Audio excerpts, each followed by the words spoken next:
Right, good morning, gentlefolk. It's gone 10:30, so I'm anxious to begin the meeting. We've got quite a stretching agenda today, so we do need to give quite a bit of attention to a few matters we have. My name is Howard Greenman. Yes, Adrian, I see that. Have you brought lunch for everybody else as well? My name is Councillor Howard Greenman. I'm chair of this Strategic Planning Committee and will be presiding over the meeting today. Can I just ask, can everybody hear me okay? We have had some issues with the amplification in the past. Well done.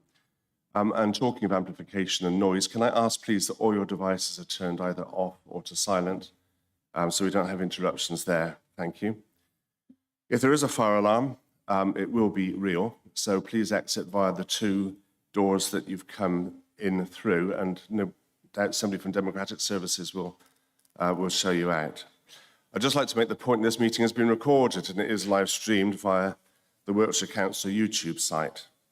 So I would ask all members and all speakers, in fact, to make use of your microphones when you're speaking. I'm now going to formally open the meeting. It's lovely to see some faces that have returned. We haven't been here, of course, since last November. The December meeting was cancelled. Tara was away then because she just got married. I want to congratulate her. Some people would go to extraordinary lengths to get out of strategic planning. It's good to have her back with us today. And talking of which, it's good to have you back as well, Pip. It's good to see you here. You have been missed. I have to say that you've been very well substituted as well by Bridget. I was about to say, would you please thank Bridget? Well, I certainly will. I'm very happy to do that because she's been a very valuable member over the last few months. And it was good. No, I say this guardedly. James Shepherd, of course, has sent his apologies, but it's nice that he's been able to get Bridget to stand in for him because she has become a very valuable member of this committee over the last few months. So it's good to have you all here today. And a Happy New Year to you all. So I said we have apologies from James, and Bridget is substituting for James today. We also have apologies from Ernie Clark, last minute for him, so he wasn't able to get a substitute. You've seen the minutes of the previous meeting, those of you that were here. It was quite a vibrant meeting, I don't need to tell you that, and some of us will remember it very well. Do you agree with the minutes of the last meeting? They're all an accurate record. Any against? I don't think there will be. No, I will be signing those then in due course. Thank you for that. Adrian. Just a quick comment, Howard. I had hoped to grab you beforehand to let you know I would be saying something about the minutes. As you're aware, that several meetings ago I asked about the 5-year land supply and an officer to come forward, or the cabinet member, to explain that to us. And we were then told on several occasions we'd have training, but no date has been given to that and no promise of coming to this meeting has yet occurred. But I have had communication very kindly from the cabinet member on the matter.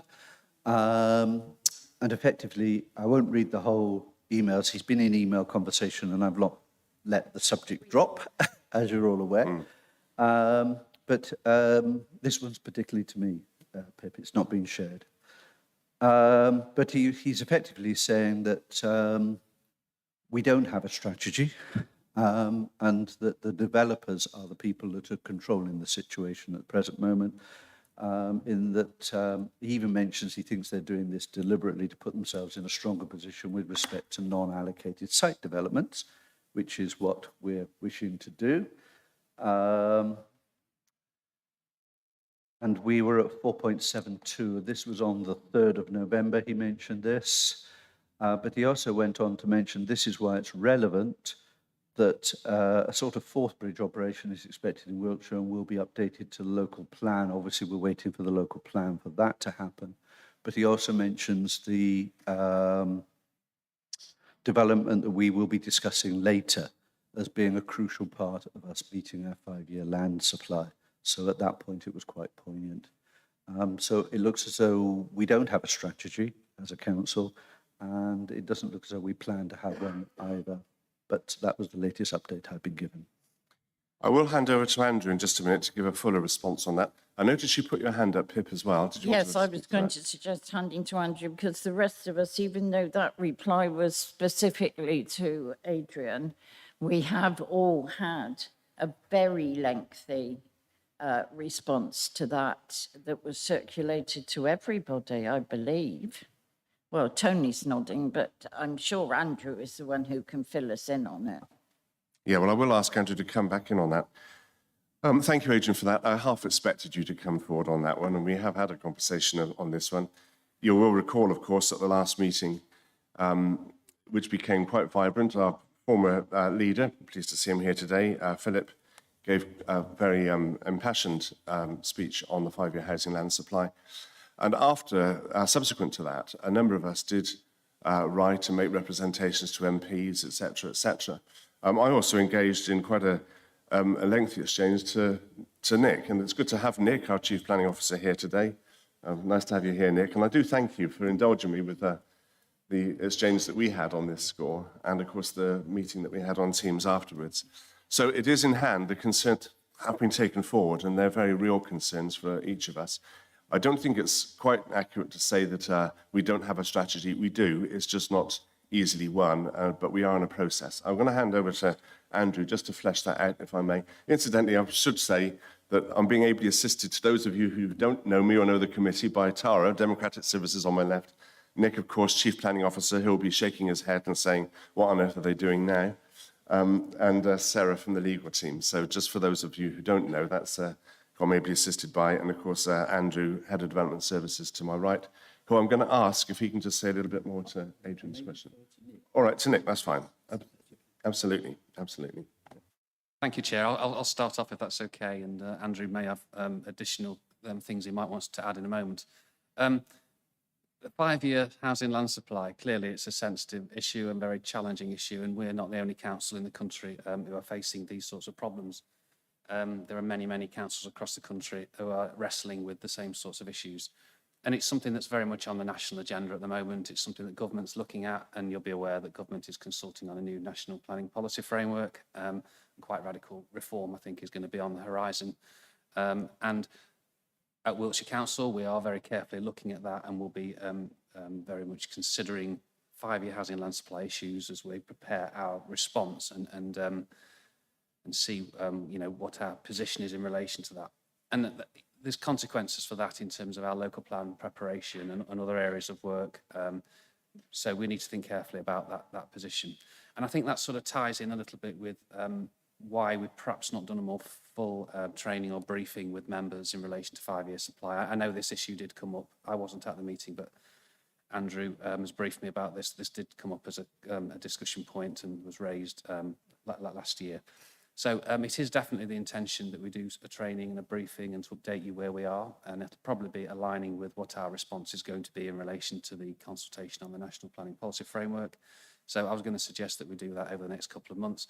We've certainly something we've been talking to the Cabinet member about. He's very much aware, and he's very interested in us providing that full briefing to this committee. So that's something that we will do.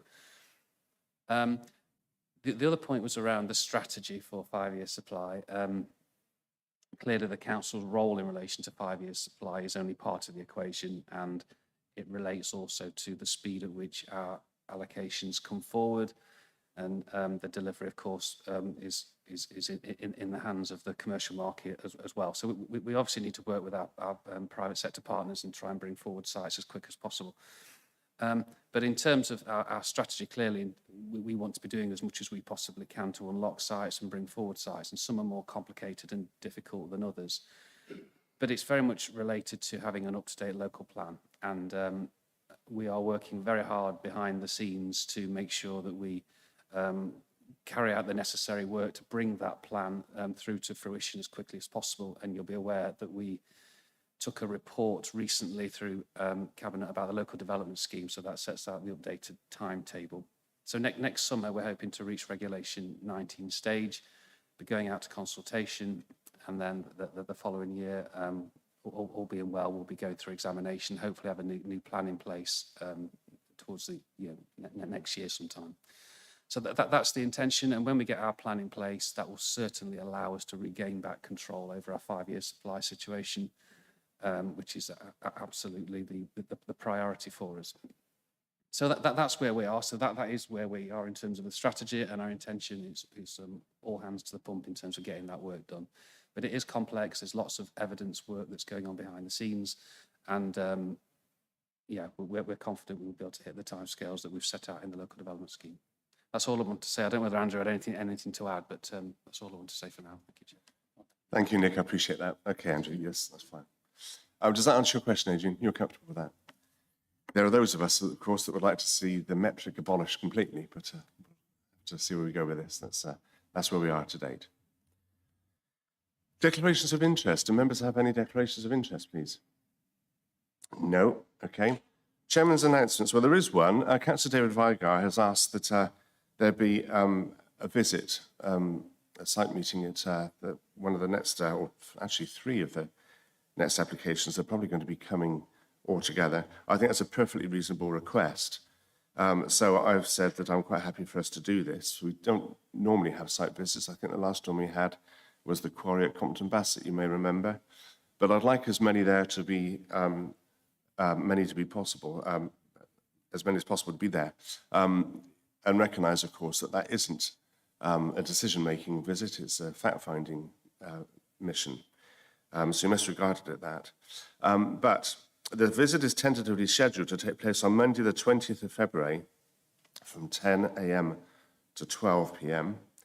The sites to be visited are related to applications 18/10035, that's an outline planning application, 20/09659, that's a full planning application, and 20, they're all in Trowbridge, yeah, and I think they're all pretty well adjoining each other. And 20/00379, that's also an outline planning permission. They're all WITSAP allocated housing sites located to the south of Trowbridge. It is hoped, but we're not certain yet, that these 3 applications will be ready to be considered at the February meeting. Officers will, of course, be in attendance to show members the sites, and further details regarding arrangements on the day will be circulated when available.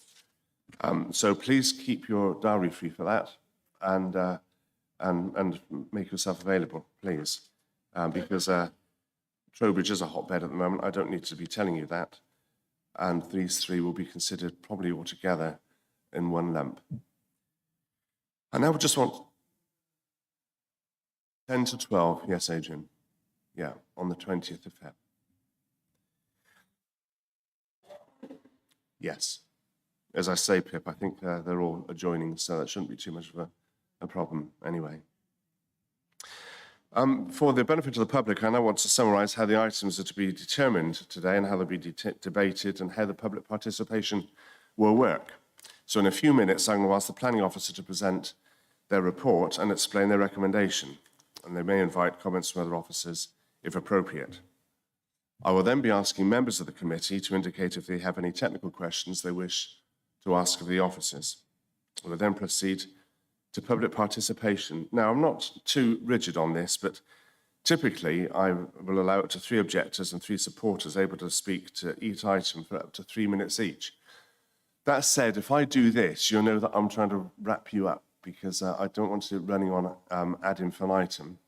But generally speaking, I give a little bit of slack because I don't want you leaving here thinking that you haven't been able to say your piece. So, but do keep an eye open for me doing that, because I shall want you to wrap up what you're saying at a convenient time if I do that. Following the public slots for objectors and supporters, there are slots for statutory consultees, and then we will hear for up to 3 effective parish councillors for up to 4 minutes each. Again, I should give a little bit of latitude there. With all statements, I will apply that reasonable discretion. If I think the end of a statement is approaching, I won't be jumping up and down on you. After the parish councils, I will then invite the local unitary members for the applications to speak, and I think we have a few here today. Good to see you. And I will then open the item to debate. I will ask the first committee member to speak and to move a motion, which must be seconded. Officer advice may need to be taken in relation to any motion, and that's crucial because both of these today are quite contentious, the second one potentially even more so. At the conclusion of the debate, I will then proceed to a vote, and I should be repeating that process for both applications. Is that clear to everybody? Yeah, thank you. And I want to go to planning appeals and updates. We do have one, which is the one that you would have remembered a few months ago in Great Somerford. I'm not very comfortable with this one, I have to say. It doesn't comply with the neighbourhood plan. It's outside the framework boundary, and it's actually Grade 1 agricultural land. Nonetheless, we do have this appeal that is now running. I will just tell you in passing, we haven't had any, unless we've heard since Monday, I don't think we've had any response yet on the Westbury Waste Incinerator hearing. No. I don't know if you have anything to add to any of that. Andrew, do you? No. So that's where we are with appeals on that. Oh, sorry, Buff. Yes, thank you. The Broadfield Farm one, I just wanted to point out that the appeal, it was decided in February. Yeah. I think we just saw it and refused it. And they went straight to appeal, but the inspectorate didn't bother to tell us until the 23rd of November. And the parish council and people had to get our responses in within a month. Over Christmas, 27th of December was the day we... and it just seems extraordinary to me that they'd held on to it for 10 months without mentioning it to us. Certainly disadvantaged the objectors. I just wondered whether there was anything we could do, whether we could complain to the inspectorate. There is. Yes, I think Toby mentioned that when he rang me. Can we reflect that back? Because that's not a good show, is it? Yeah, we can certainly reflect it back to PINS as a complaint, for want of better words. Yeah, no problem with that. The difference with this one is the written representations appeal, and whereas the those that go to inquiry, they have to be dealt with within a strict and fast time frame. The rules are a little bit more, the PINS rules, that is, are a little bit more less stringent, let's say, and that's why we've ended up how we've ended up with this one, which is unfortunate. Yeah. We can certainly pass on concerns to PINS. How many pages? Gracious me, really. Thank you, Buff. Of course, that's in your patch. Francis Morland, you'd registered to speak. You wanted to say something to this item, didn't you? So I'm quite happy to listen to what you have to say. You hadn't actually formally registered a question, so I can't promise you an answer, but by all means, do have your airtime and just say what you'd like to. That's right. Thank you, Chair. Francis Morland. Regards the Great Somerford appeal, as you say, that took a long time between the refusal in February and the decision to refuse in February, late February, and the start dates by the planning inspectorate in November, I think. But the timetable runs from the start date, and complaining about the application of the timetable, I don't think we'll get anywhere, because it applies to all appeals. So whilst the parish council may have felt disadvantaged, they're no more disadvantaged than any other, than similar councils in any other appeal position. What I wanted really to draw attention to is that more recently, in fact, on the 6th of January, the Coat Road Devices refusal in November has gone to appeal. The Robert Hitchens application for up to 200 dwellings at Coat Road Devices. And the timetable for that will be that there's a full planning inquiry on the 18th of April, the duration of which is currently uncertain. But it does raise very difficult issues about the Costa Wiltshire Council of its current policy of refusing a greenfield Winfield application sites and then going to appeal with God knows how many witnesses and barristers, etc., and incurring huge costs. It hasn't yet, as far as I know, been taken for costs by the appellants, or at least not very frequently. But there are a very long run of these decisions, and some reflection needs to be given to whether this is a sensible way forward. as some members will know, the Secretary of State has in fact now just started his consultation on changes to the NPPF. And the question I would have asked if I'd done it in time would be, if these changes are made, would they or will they make any difference to the case officer's recommendation on the tilted balance?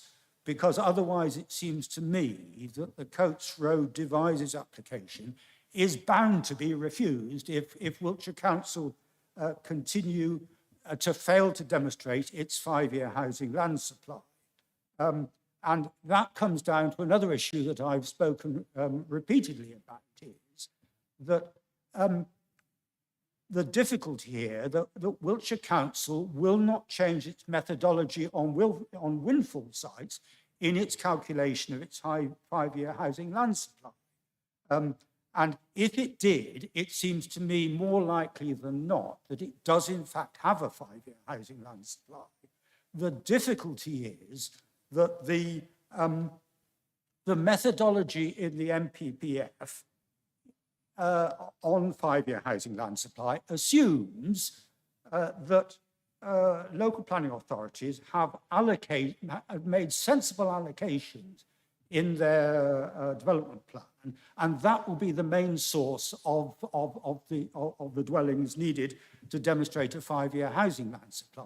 The difficulty is, in Wiltshire's case, that hasn't happened. It's made allocations that haven't come forward. We come to that later on the agenda. And the result of that is that almost all housing in Wiltshire for several years now has been based on greenfield windfall sites. And if you use a methodology which doesn't give weight to those greenfield windfall sites, then you're bound to fail to have a 5-year housing land supply. So this Coates Road Devices appeal, what I'm worried about is that it'll simply repeat the record already of I don't know, almost 24 appeals allowed on this issue. And so Francis, I want to draw you to a close thank you. on this. Yes, so that's the problem. I fully understand that, and many of the comments that you just raised, we've raised already. I'm not prepared to put the officers on the spot with answering a question. What I will say, though, because he has now left the authority, is that I once asked Nick's predecessor if he'd recommend a particular site for approval had it not been for the 5-year housing land supply issue, and he said, of course not. On that particular occasion, I won't mention what site it was the 5-year housing land supply that drove it over and above other planning considerations. Now, I'm not prepared to put the officers on the spot with this one because this is in train. This is something that's ongoing at the moment. That wouldn't be fair. But what I will say is that, in my view, the applications that were refused, and this was one of them, the 2 devices ones, of course, in November, weren't refused on a whim. We believe we had very good rationale and reason behind that. That will be teased out, of course, in due course. But a lot of the points that you've raised are the points that we've shared amongst ourselves already. I do thank you for expressing that interest. We'll watch this space, of course. But your points are noted. I thank you for what you had to share. Thank you, Francis. Adrian. Sorry, I'm a newbie here, so I apologize for making this comment, but I didn't fully understand everything Mr. Morland said there about the MPF and the 5-year land supply and land being allocated. The ones that have, the speculative developments that have been allocated and their contribution towards the 5-year land supply. So if either an officer or Mr. Morland could send an email explaining that to what he's just said in more simpler terms, I would appreciate that. Yeah, that's a fair enough comment. Would you be happy to do that, Andrew? And maybe even to respond to Francis as well. Nick, would you like to come in on that? Yeah, if I may, if that's okay. I was just going to make a couple of points. First of all, happy that we cover this, I suppose, when we do some training. And discuss some of the issues around how five-year housing land supply is calculated and the sorts of things that we can take into account. So we could perhaps cover that in a bit of detail when we do some training and a briefing about five-year supply issues. But I just want to pick up on one point about how sites are factored in and taken into consideration when we calculate five-year supply. Clearly, it's in our interest as much as possible to make sure that as many of these sites are included, where we can demonstrate that they're deliverable and will come forward. And we take all sorts of evidence into account. When we do that, we will include that within our figures, and we do take into account the MPPF when we're preparing those calculations. And what I would also say is, this has been scrutinised, as all members know, many, many times at appeal. And there will always be pushback from developers, and we will always try to convince an inspector that we are right, and we argue against sites, which sites should or shouldn't be in, to a point where we're actually very much fine-tuning the detail in terms of what sites we can and what sites we shouldn't. And that does include windfall sites in many, many instances, but there will be times when that isn't always possible. So we do our very, very best to fight for the highest possible five-year housing land supply figure. And you'll have seen from appeal decisions that many times inspectors agree with us. Sometimes they give a range, and sometimes they may not agree with all the sites that we propose. So yeah, but we can cover it more as part of that training session, if that's okay, Chair. Thank you for that, Nick. Did you want to say any more about that, Andrew? No, okay. Christopher, Councillor Newbury.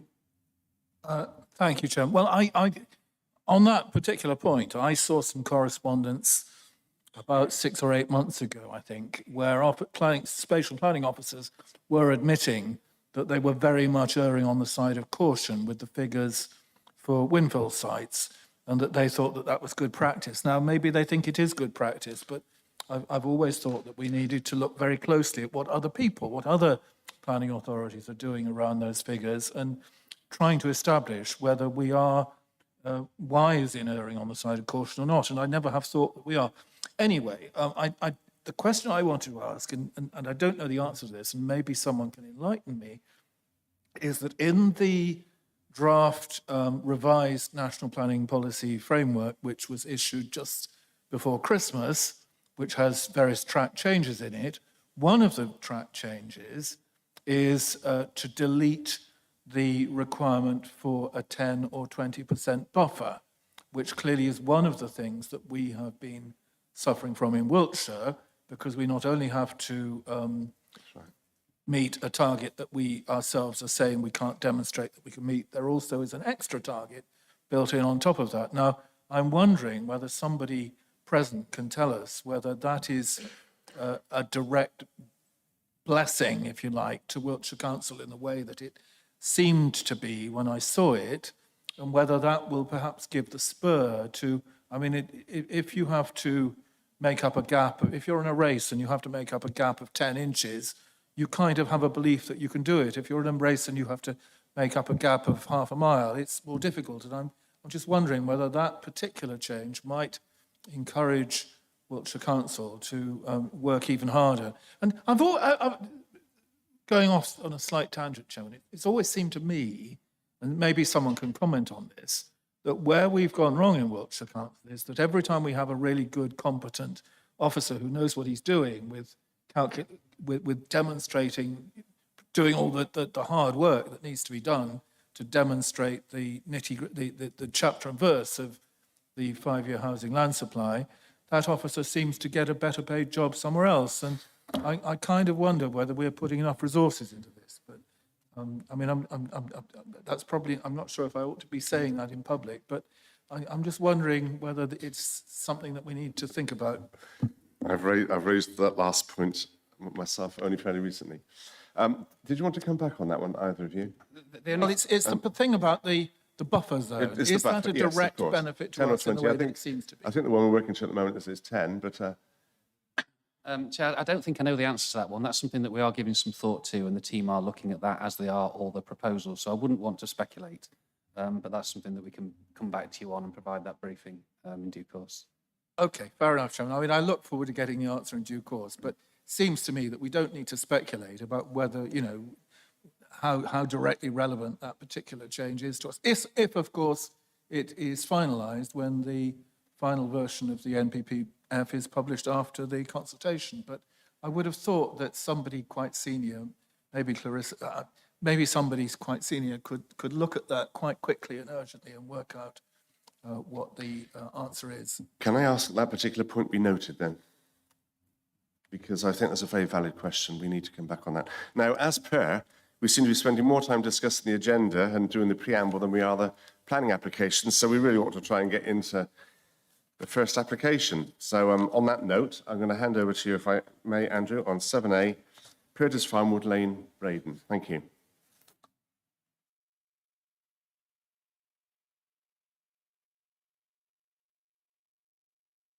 Thank you, Chairman. Yes, this application for Purdes Farm, it seeks permission to change the use of the land to provide an extension to an existing gypsy and travellers site. The existing site has 2 pitches at the moment and associated development, and the proposal would see a further 5 pitches with associated development. On each of the 5 pitches, there would be a single mobile home, space for a single touring caravan, and a day room. An access drive and hard standing would be extended from the existing site access, and paddocks and open spaces would be provided at the edges. So I'll turn to the slides now. There we go. This first slide, well, I'll go back to the first. This slide obviously shows the site, red-edged, and you can see to the right, Purdes Farm, and that's where there are 2 existing mobile homes. You can see it clearly actually in the aerial photograph, or more clearly. And I have some photographs of these in a moment. So this slide is to show the context of the site. So you've got the Royal Wootton Bassett settlement there to the southeast, and you've got Purton to the east. Royal Wootton Bassett is approximately 5.5 miles away, and Purton is slightly closer. Application site again, red-edged there. This is the proposed site layout. So you can see the 5 mobile homes, the white rectangles, and the access coming in from the existing access from the highway. And the horizontal lines are basically the open spaces around it, which includes a children's play area. Each pitch would have a day room, and this is the detailed design of the day room. Slides now, so this is the existing access onto the public highway, which would be used to also access the 5 pitches. This shows the visibility in the leading direction. So there's a reasonable verge which provides the visibility. Now a photograph inside the site. You can see the access there towards the left-hand side. The building on the right is a stable block. Here is that stable block. This photograph taken from where the access point is, and also in this photograph you can see the 2 existing mobile homes at the back. Another photograph showing the existing site, and again the 2 mobile homes. Now turning and looking in the other direction, again from pretty much where the access is, you can see there's another small yard. In this photograph, that yard is on the right-hand side, so the actual site where the proposed development would take place is roughly in the area of where that tree is. If you just note the tree for the next slide. There we are, the tree's now on the right-hand side, so we're looking across, and the proposed site is beyond that bar fence. Final photograph just showing the site in context, and this one shows the backdrop the site has of woodland to its rear and hedgerows to its frontage with the highway. So the committee will be aware that a new Gypsy and Traveller Accommodation Assessment, or GTAA, was published in March 2022, covering the period 2022 to 2038. It concludes that there is a need for 120 pitches in Wiltshire over the GTAA period for gypsies and traveller households that meet the National Planning Policy for Travellers Sites definition, and also 18 pitches for undetermined gypsy and traveller households that may meet the planning definition. The GTAA recommends that need for households that meet the planning definition is addressed through new pitch allocations and the intensification of or expansion of existing sites. And given that the majority of identified need comes from households living on private sites, the GTAA adds that it is likely that the needs will need to be addressed through the provision of private pitches or sites, as in this case. The emerging Wiltshire Gypsy and Travellers DPD is progressing, although it has not reached a stage where it can be given weight. In these circumstances, and as there is an identified yet unmet need for gypsy and traveller accommodation, the planning policy for traveller sites states that applications should be assessed and determined in accordance with the presumption in favour of sustainable development.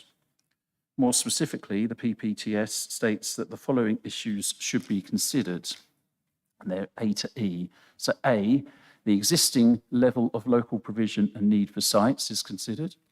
The availability or lack of alternative accommodation for the applicants, other personal circumstances. D, the locally specific criteria used to guide the allocation of sites and plans to be used to assess applications that may come forward on unallocated sites. And E, that applications should be determined for sites from any travellers and not just those with local connections. With this background in mind, Core Policy 47 of the Wiltshire Core Strategy provides the locally specific criteria referred to, and this proposal complies with the criteria as referred to in the report. As is evident, and in the view of your officers, all of the criteria is met, notably that there are no significant barriers to development in terms of drainage, as confirmed by the Council's drainage team, subject to conditions. The site is already properly and safely accessed, as confirmed by the Highways team, subject to conditions. The site is properly serviced by mains water and electricity, with foul drainage to be managed using a packaged treatment plant. The site has adequate parking and circulation space and a play area.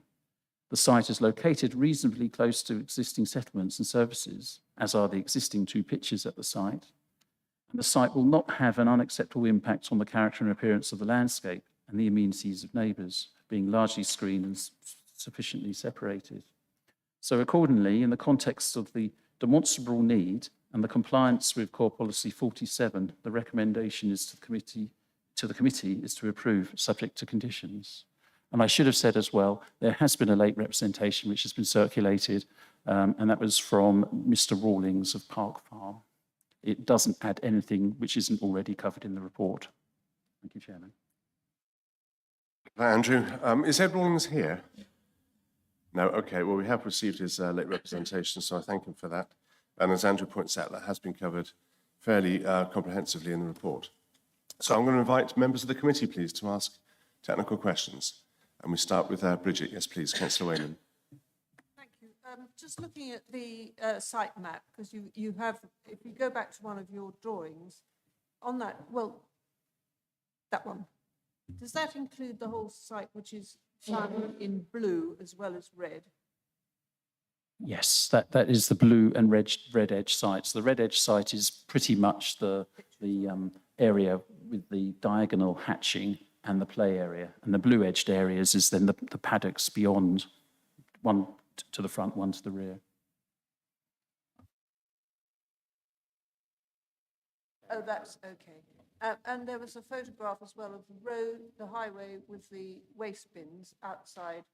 And of course, there's, which is currently, there are 2 pitches there. There doesn't seem to be any, have waste services made any comment about if there are additional 5 pitches where all these bins are going to be deposited on bin collection day? Or are they just left there all the time, all those bins? I mean, another 5 pitches is going to make it messy. I think you can see from the photographs that it's actually a very tidy site by all accounts. And although I can't say for absolute sure, I'm sure the bins will be moved in, are moved in and would be moved in as any household would do. Adrian, Councillor Foster. It's just purely a technical question, really, or if you could have gone back to the previous picture. The physical pictures of the existing homes that are there, there was a caravan in that far corner of that picture, but in a previous picture, it looked like a park home there. So are you able to discern to me the difference between a park home and a mobile home, because the one there at the back doesn't look that mobile. And given the definition of the planning consent, which is purely for gypsies and travellers, and unless they're retired or ill or children's education, should be moving on, they don't look as though they're going to move very far. The definition of caravans is set out in other legislation, and the planning legislation cross-references to it. But basically, the definition includes these double mobile homes as a caravan. So a caravan can be a touring caravan, it can be a mobile home, it can be a park home, it can be a chalet, all sorts of things which fit the definition. And these will be movable. Although they don't move, these will have wheels underneath. They will be movable to meet the definition. Councillor Thwefel. I just wanted to check the details of the GTAA, which runs for 15 years from now.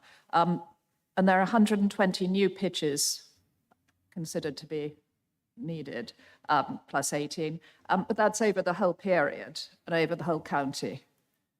So, right, so it's rather less than 10 a year effectively, if you look at it like that, and over the whole county. Thank you. My just response to that is 120 plus, but basically the GTAA involved survey of existing households to understand their needs and beyond existing households as well. Some cooperated, filled out the forms, some didn't. So the 120 figure is from those who cooperated. The additional figure I quoted, which I think was 18, is from those who did not necessarily cooperate, but there's a formula for calculating that there is likely to be a need there as well. In terms of our delivery, your point about the number per year, I spoke to spatial planning colleagues about this, and in the life of the GTAA so far, planning permissions have delivered, and planning appeal decisions have delivered in the order of 12. So we're short of the requirements.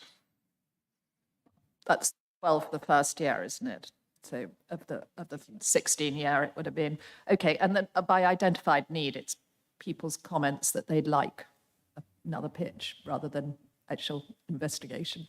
No, it is actual need based on the circumstances. You've got families living together on the same site, for example. So there's an explicit need there for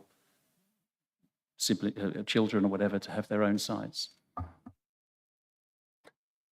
Sarah, Councillor Gibson. Sorry, Andrew, this is ignorance on my part. But with these applications, when going back to Adrian's point that these mobile homes are technically mobile, if at any point the families that are involved in this application decide to move on and go and live elsewhere, what happens to the remaining site? Is it then a position where other families can just move in and continue with the site, or does the permission rescind with the people? That was one question. The other question I had was, on these types of applications, do the stables have a separate application, and therefore does the land then get classified as equestrian? Sorry.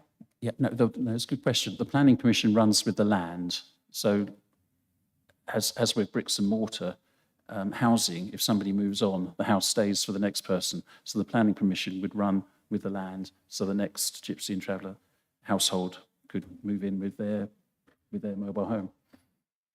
And the second question, the stables would need their own standalone planning permission, but for the reason I've just said, if a household moves on, it would not turn to equestrian. It would still be a gypsy and traveller site.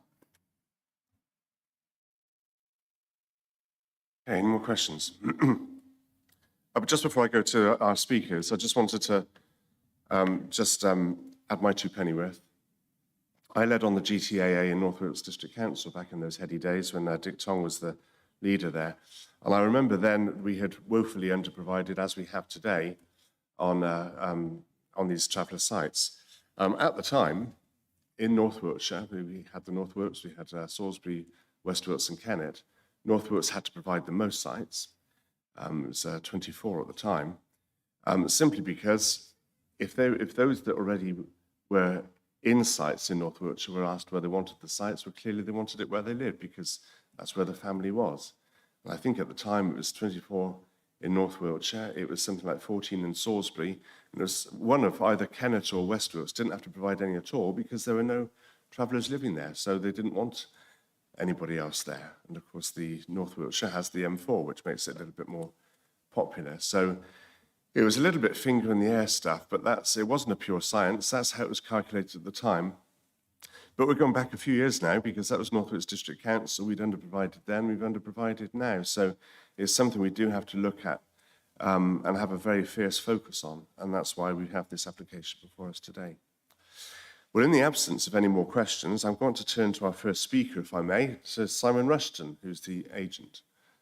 Simon, if you could press your button. Well done. Thank you. Good afternoon. Good morning even. Thank you for giving me the opportunity to speak in support of this application. I'm going to try and keep my comments fairly concise. I will just pick up on 3 points that have come from the questions. The first, just when considering the red and the blue lines, we've carefully designed this site to take into account an ecological buffer zone. So this means that for anyone that might have this on their mind, as sometimes happens, that future expansion would be quite difficult. The second point is that I can confirm that the bins are moved in after they've been collected on a weekly basis or whenever that is the case. The third point is with regards to the comments made with regards to mobile homes. The standard setup on a gypsy site is to have a mobile home and a touring caravan. The touring caravan is for the purposes of moving around. And what the case law with regard to the definition allows for is seasonal travel from a settled base. So what we're considering here is a mobile home as your settled base, but to allow your children to be educated, access to health services, etc., but then a touring caravan to go away in. So turning to what I've got to say, is this is a proposed extension of a long-established and well-kept Romany gypsy site. The residents have been there for 14 years and have seen their neighbours come and go. The families on the site are well integrated into the local community. For example, the applicant's daughter won the competition to become the Wootton Bassett Carnival Butterfly Princess, at which I believe Councillor Buckland was the judge. The additional pitches are for family members. Now, on the subject of need for sites, as already been alluded to by the planning officer, there is a need for 120 pitches for those who meet the planning definition, 61 pitches for those who do not meet the definition but may be protected under the Equality Act, and up to 18 pitches for the undetermined. Now, members may or may not be aware of the recent Lisa Smith case in the Court of Appeal, which deals with how gypsies and travellers are defined in planning policy for traveller sites. The impact of this case is that the council will need to carefully consider meeting the entire need that's been identified, i.e. 199 pitches in Wiltshire by 2038. It may be in not doing this, that it would risk tainting the emerging plan as discriminatory. And this is an issue for every single council within England. It's not specific just to Wiltshire. And it's notable that the relevant restrictive gypsy condition within the report reflects this. Furthermore, members will probably also be aware of the difficulties of allocating land for this purpose within the development plan, and that the chair has already referred to this. It's been government policy since 1994 for local authorities to allocate land for gypsies and travellers. Yet not one piece of land has ever formally been allocated in Wiltshire over a 29-year period. And all of this is in spite of efforts over the years to allocate land for gypsies and traveller use. I would suggest that this is really indicative of the difficulties of this situation. Until such time as the development plan process provides sites, the best option for the council is to pass applications such as this to reduce the figure. Finally, turning to the proposal itself, the issues that led to the call into committee are dealt with in a comprehensive and clear manner by the officer's report with reference to the council's own team of experts, it hopefully should be clear that there are no cogent reasons for this application to be refused. So finally, this application presents a golden opportunity to meet some of the need at no cost to anyone other than the applicant. The motto under the Wiltshire logo is that this is a place where everyone matters. So a grant of permission today allows the council to live up to this commitment. I would commend the officer's report to you and respectfully ask you to vote in favour of the recommendation. Thank you. Thank you, Simon. You've put the case well. Thank you for that. Appreciate that. Councillor Melanie Alsop from Lydiard Parish Council. Thank you, Melanie.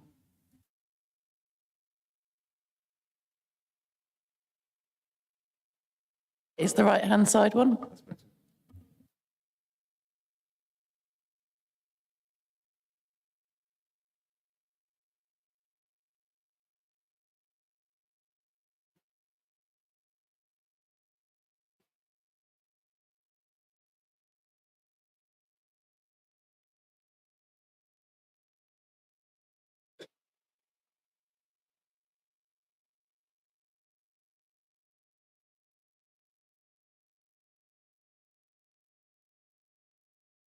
I'm hoping you won't need to.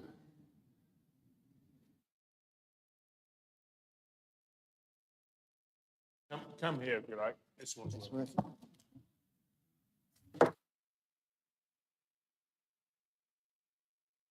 Sorry Thank you, about Philip. that. We're incommunicado. Thank you. Oh, sorry. I'm one of the parish. I'm the vice chairman of Lydiard Millicent Parish Council, and I'm speaking on behalf of the council. Lydiard Millicent Parish Council objects to this application on the following grounds: core policy 47, proposals for new gypsy and traveller pitches or travelling show people plots yards will only be granted where there is no conflict. Well, everybody knows what that is. The proposed land is a greenfield site with no previous development. It will be located behind the other site, not adjacent to the road, and as such will be encroaching further onto agricultural land. It is not located near any amenities such as shops, doctors, etc., and therefore does not conform to core policy 47. The quota for sites/placements has already been met in our area of Wiltshire, and there are unoccupied placements in locations within the local area in the neighbouring parish of Purton. Core policy 61. The site is in the middle of the countryside. Raw Wootton Bassett is 4.5 miles away. To use public transport would require a 23-minute walk to Callows Cross and then a bus to Raw Wootton Bassett. Purton is 3.4 miles away with no public transport links other than a bus into Wootton Bassett, onto Swindon and then out to Purton, taking over 1.5 hours, which means that cars are the only way of travel from this location. Core policy, the Core Policy 1 states development at large and small villages will be limited. Wood Lane is a hamlet on the edge of Lydiard Millicent and as such would come under the small village status of Lydiard Millicent. The application does nothing to help any of the requirements listed in Core Policy 1. The application is not for infill between existing properties, it's for a completely new site behind an existing site. Two recent applications by residents of Wood Lane, PL 2021-07093 for a new garage, was approved with conditions, one of which is the garage hereby permitted shall not be converted to habitable accommodation, and the reason for this is to safeguard the amenity and character and appearance of the area and in the interests of highway safety. 1909880 full replacement house and new garage was approved with conditions, and they include no external lighting shall be installed on site until plans showing the type of light appearance because of environmental reasons. All gates shall be set back 4.5 metres from the edge of the carriageway and open inwards in perpetuity in the interests of highway safety. And the garage hereby shall not be permitted to be converted to habitable accommodation to secure the retention of adequate parking provision and in the interests of highway safety. These restrictions clearly show the concern that Wiltshire Council rightly has around building in the countryside and the reluctance to allow more traffic in unsustainable locations. The ecological reports mention the presence of great crested newts at the site, and this alone should prevent approval without significant additional reporting and recommendations on protection of them. The additional caravans will undoubtedly mean more lighting, which in turn will affect wildlife in the immediate vicinity. Removing yet another area of agricultural land is wrong when there are many brownfield or industrial sites which would generally be closer to amenities, thus reducing the need for car travel. Our countryside and associated wildlife needs to remain protected, and hopefully will be with the help of Wiltshire Planning Department. Thank you. Thank you, Melanie. Appreciate that. Thank you. Which brings us to our unitary member, Councillor Steve Bucknell. Thank you. Thank you, Chair. Before I start my main discussion, the reference was made to me regarding the Butterfly Princess. Yes, I remember the evening. I was compere rather than judge, so no problems with that at all.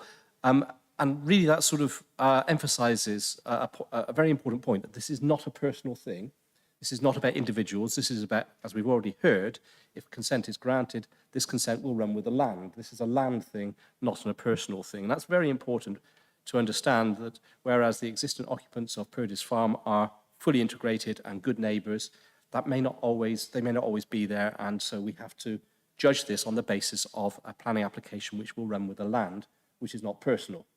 So that's just a point which is worth making. So these comments are based upon the property, not the people. Okay.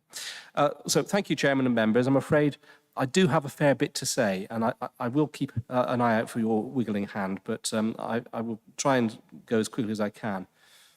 So the site is not within a settlement boundary, as we know. It is in open countryside, and as such, there is an immediate presumption under CP 1, 2 and 19 against any form of development unless other core strategy policies indicate to the contrary. So the crux of this case, as has already been identified, lies in core policy 47 and whether that provides sufficient support for this application to outweigh other planning considerations. In the report to committee, the case officer usefully sets out the preamble to CP 47, which states, and I'll read, proposals for new gypsy and traveller pitches or travelling show people plots and yards will only be granted where there is no conflict with other planning policies and where no barrier to development exists. New development should be situated in sustainable locations, with preference generally given to previously developed land or vacant or derelict site in need of renewal. Now, that's the preamble to Core Policy 47, the policy which supports the delivery of this site. And now, members will note that the proposal in front of them is already at odds with CP 47 insofar as it is in conflict with other plan policies, is not in a sustainable location, and is not previously developed vacant or derelict land. The policy continues, where proposals satisfy the following general criteria, they will be considered favourably. And there are 9 criteria, and I'm afraid I'm going to have to go through all of them because I disagree with the way that the officer has interpreted nearly every single one of them.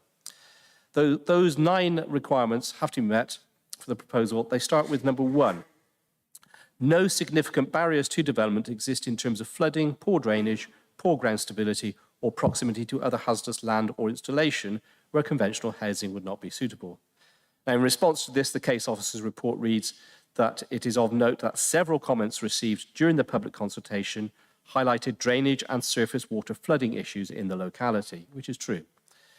Whilst these concerns are acknowledged, the Council's drainage engineers have been consulted with respect to the proposal, and whilst they conclude that further information is required in relation to surface water strategy and soakaway testing, this can be secured by way of a pre-commencement strategy. Now, members, you will note that this Council's drainage engineers require further information because they agree with objectors that there are problems with drainage and surface water flooding. At this stage, therefore, the applicant has not demonstrated that there are no significant barriers to development. That information has to be provided as a pre-start condition, but at the moment, criterion 1 has not been satisfied. It is not proper planning for this application to be determined favourably until and unless the applicant can address the drainage engineer's concerns. Criterion 2 says it is served by a safe and convenient vehicular and pedestrian access. The proposal should not result in significant hazard to other road users. very similar case to criterion 1. In response to this, the case officer writes, several objections were received during the public consultation stage relating to criterion 2. These raised concerns that the proposal would increase traffic and exacerbate existing highway safety issues, and that the access and road are unsuitable for the additional traffic which would be created by the proposal. The Council Highways Officer's response is that the access can be improved by the provision of a setback for the gated entrance, and a condition is recommended accordingly. But we have no plan in front of us showing how that setback can be achieved and whether that setback of 7 metres, according to the condition which is proposed, will then have sufficient visibility splays for access and egress, and whether those visibility splays include any third-party land or the removal of hedgerows or trees or any other issues that may give rise to other concerns. And again, there is insufficient evidence put forward by the applicant to demonstrate that criterion 2 is satisfied, and the case officer should be requesting that additional material before putting the application forward for determination. Moving on to criterion 3, which says the site can be properly serviced and is supplied with essential services such as water, power, sewerage and drainage and waste disposal.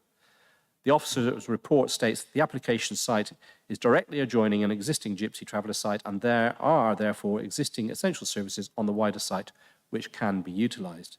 Now, I have been contacted by nearby residents who complain that foul discharge from the site already seeps into ditches on their land, and so the current system is obviously inadequate. I know a new system is proposed, but again, the applicants have not gone to the trouble to calculate the capacity of the foul water treatment package that will be required, or set out specifications of what is proposed, or what will happen to any treated effluent. Again, therefore, the applicant has not demonstrated that this criterion has been satisfied or is capable of satisfaction, and so they cannot rely upon it. Criterion 4 reads the site must also be large enough to provide adequate vehicle parking, including circulation space, along with residential amenity and play area. Well, whilst this criterion has, on the face of it, been satisfied, members will note that there is additional land on which no pitches are proposed. Members may want to consider whether there is any merit in seeking to ensure that, if they are minded to approve this application, no further intensification of use on the site is permitted in the future. Point 5, criterion 5, and this is really, I think, possibly the most important one, states that it is located in or near to existing settlements within reasonable distance of a range of local services and community facilities, in particular schools and essential health services. Now, the officer's report seeks to address this by saying concern was raised at public consultation regarding the lack of services and facilities within the locality.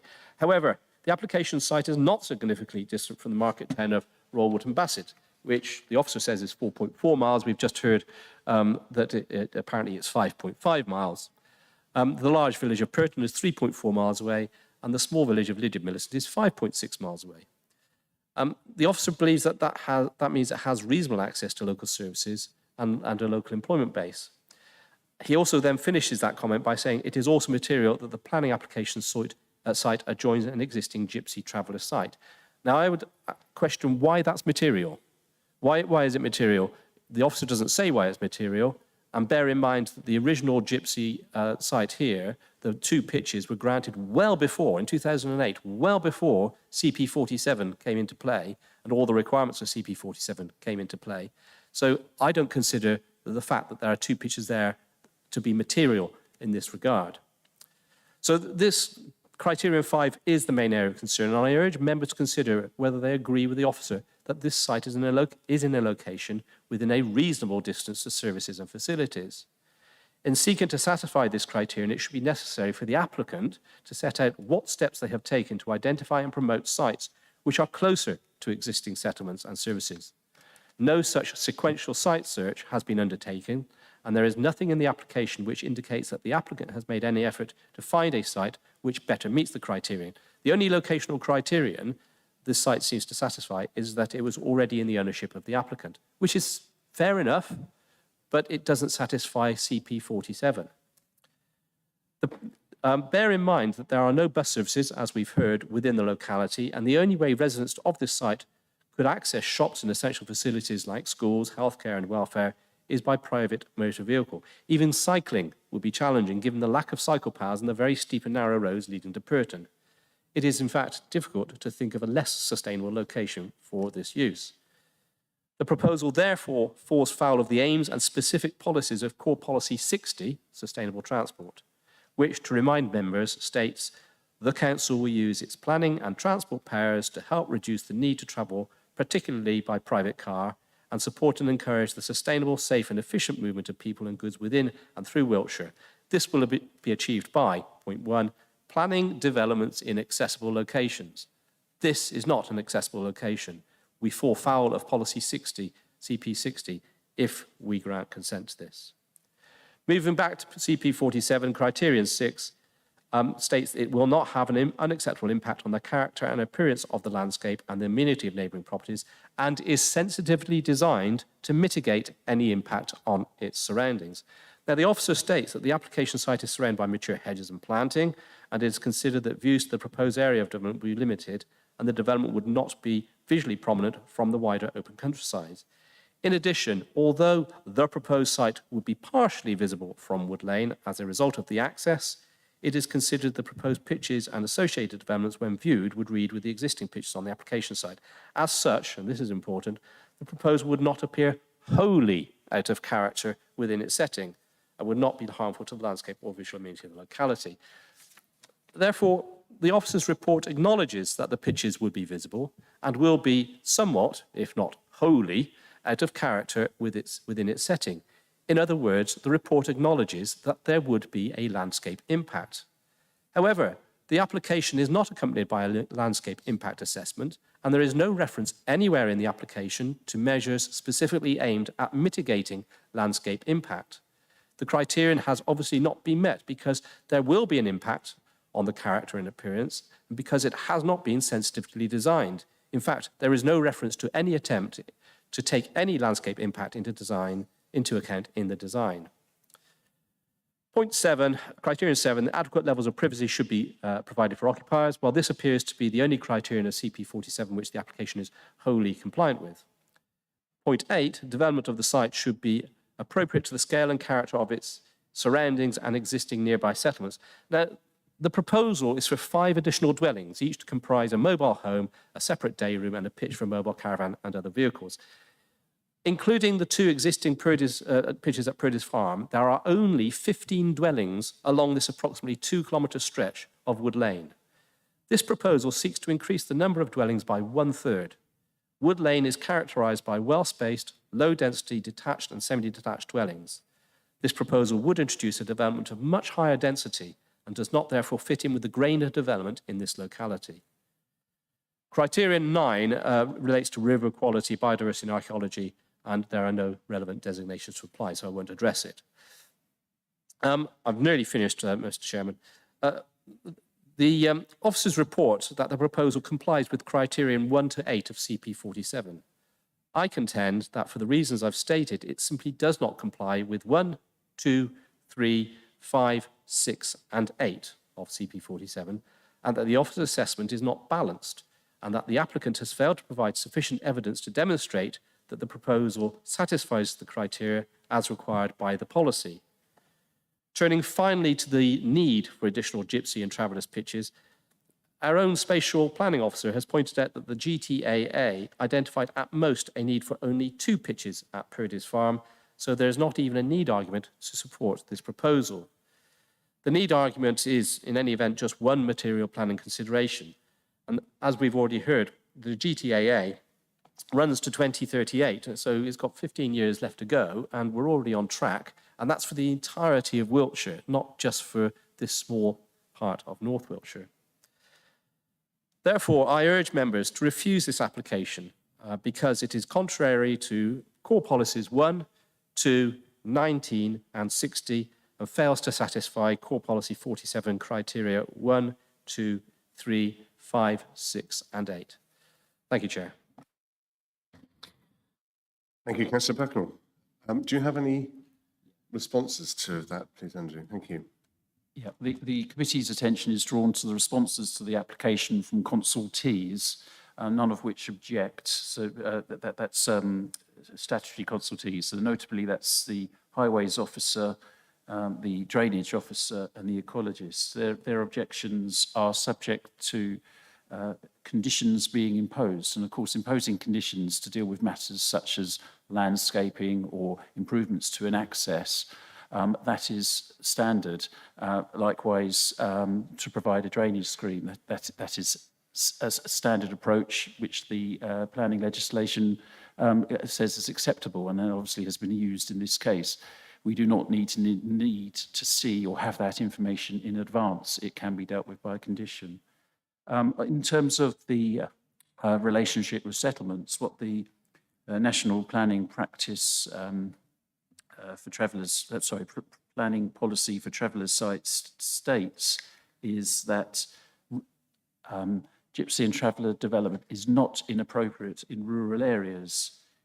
What it says in that respect is that local planning authorities should ensure that sites in rural areas respect the scale of and do not dominate the nearest settled community and avoid placing an undue pressure on the local infrastructure.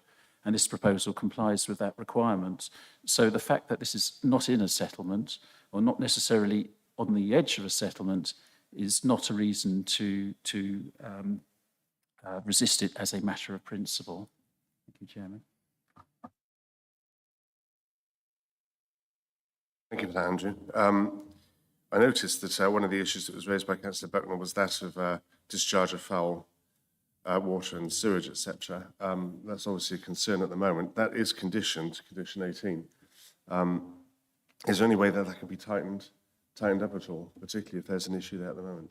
Well, again, the condition requires the details of to be submitted, Yeah. and that will be approved by the consultee who deals with such things. If there's an issue at the moment with the system not operating properly, then that is a separate matter which can obviously be separately addressed. What about visibility display? That was raised as well. Again, the highways officer has raised no objections to the visibility at the frontage. The only concern is to have the gate set back to allow a longer vehicle or a vehicle with a trailer to be clear of the highway when turning in. But the highways officer's got no issue with visibility. Okay, thank you. Well, I want to move to debate. And I want to kick off the debate by proposing that we recommend approval for the reasons given and for the core policies that are at the end, notwithstanding what Councillor Bucknell's already shared. And I fully understand where he's coming from with this, and I'm going to hark back to my own experiences of many moons ago, because I remember at the time there were a lot of criteria in place there. We were told by the ODPM, that was the Office of the Deputy Prime Minister, who was John Prescott at the time, that tells you how long ago that was. They had to be within 3 miles of a school, 5 miles of a doctor's, etc., etc. And I remember when I was engaging with the Gypsy and Traveller community, there was a very helpful lady that belonged to the travelling community, and I listed a whole lot of these criteria. And I do remember one of the chaps there at the time as well saying, "Well, it's all very well for government to tell you that's what we want, but it's not what we're asking for." And so the fact that it appears to fall short of some of the criteria that we have got laid down in policy doesn't necessarily mean, in my view, that it can be dismissed. I have seen the site. It is exceptionally tidy, as you can see, and actually, as a credit to them, it's probably the tidiest, probably the best I've seen at any time.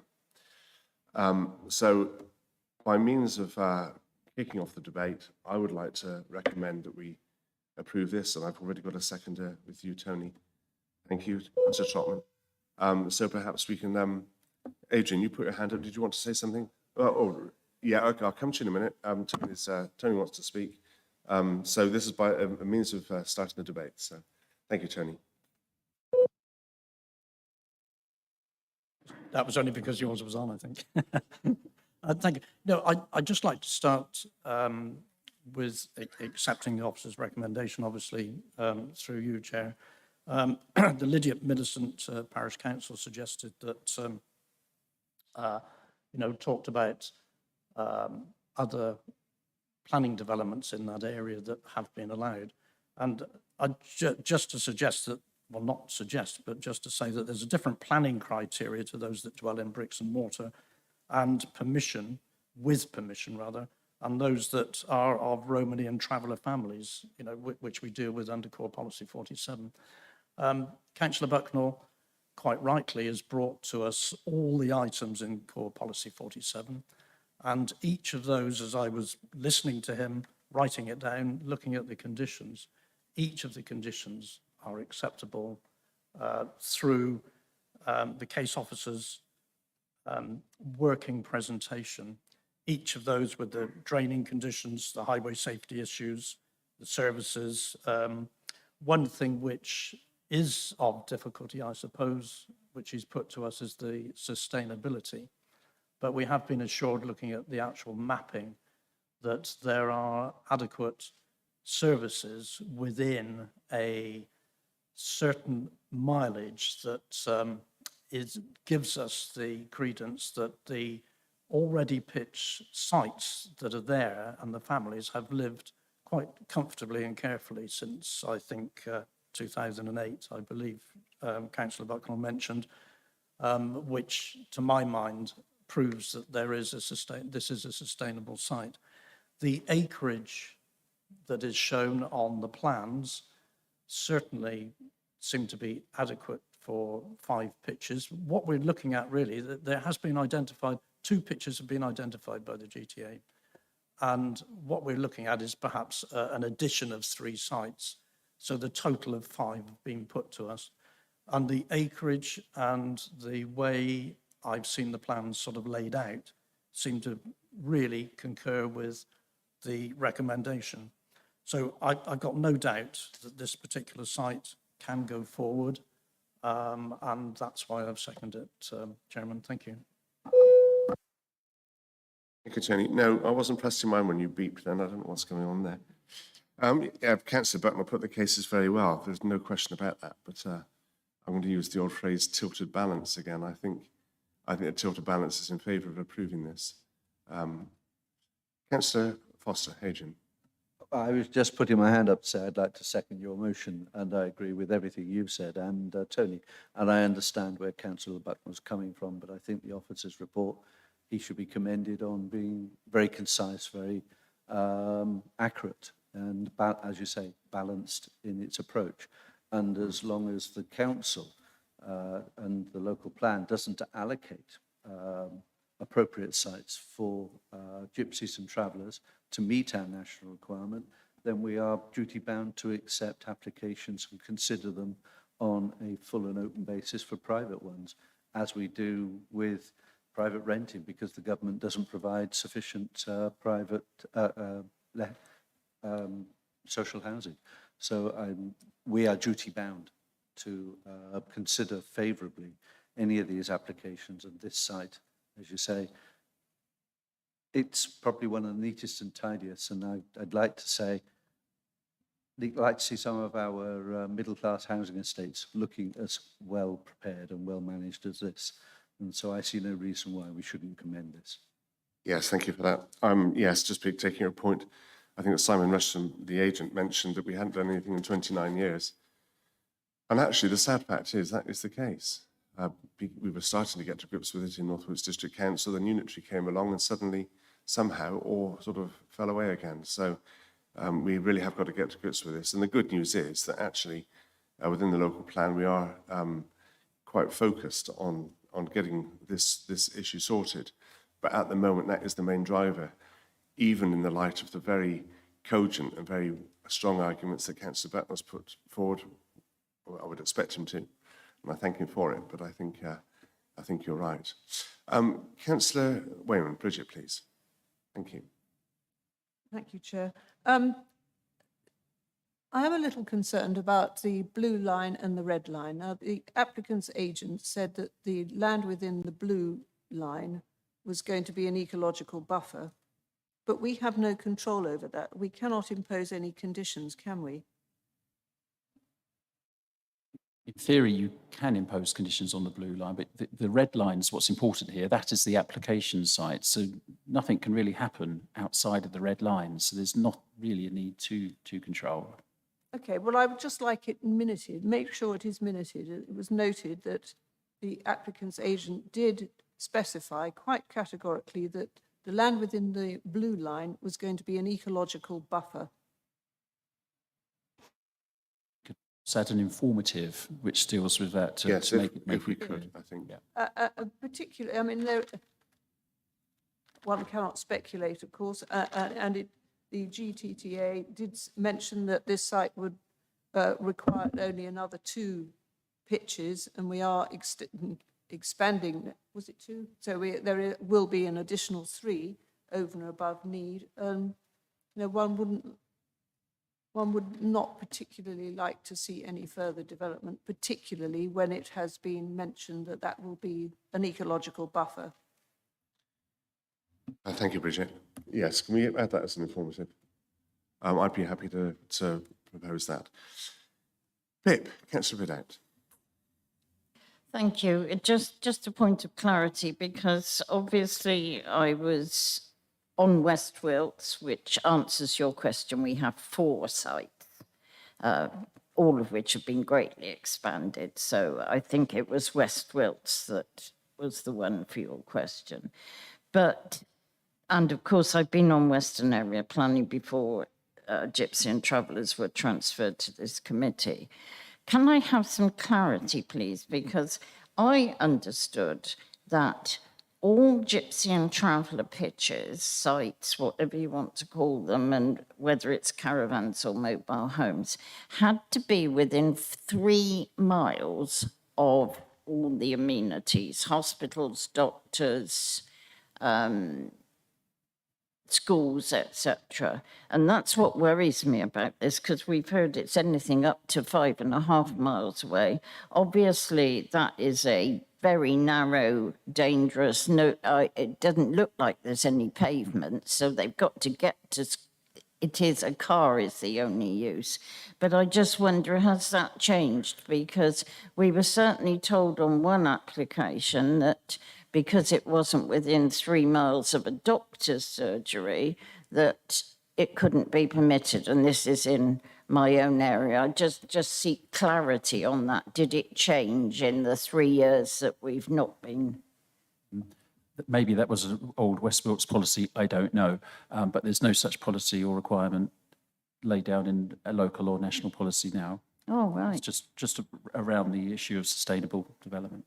But we did use that for the one by the Minster Church in Warminster. That it wasn't within, that's what we were told. It wasn't within 3 miles of something. I just wanted to check, but I'm not going back as far as West Wilts. I'm going back probably 5 years, but there is no such thing in legislation that they must have access to all these amenities within 3 miles. Okay, fine. Yeah. Thank you very much. It just goes back to my point earlier, Pip, that that was what I was seeking to do in North Wilts District Council, and that hence my conversation with the travelling community at the time. And I remember this chap saying to me, "Look, mate," he said, "that's what the government have told you we want. We haven't told you we want that. We don't want it."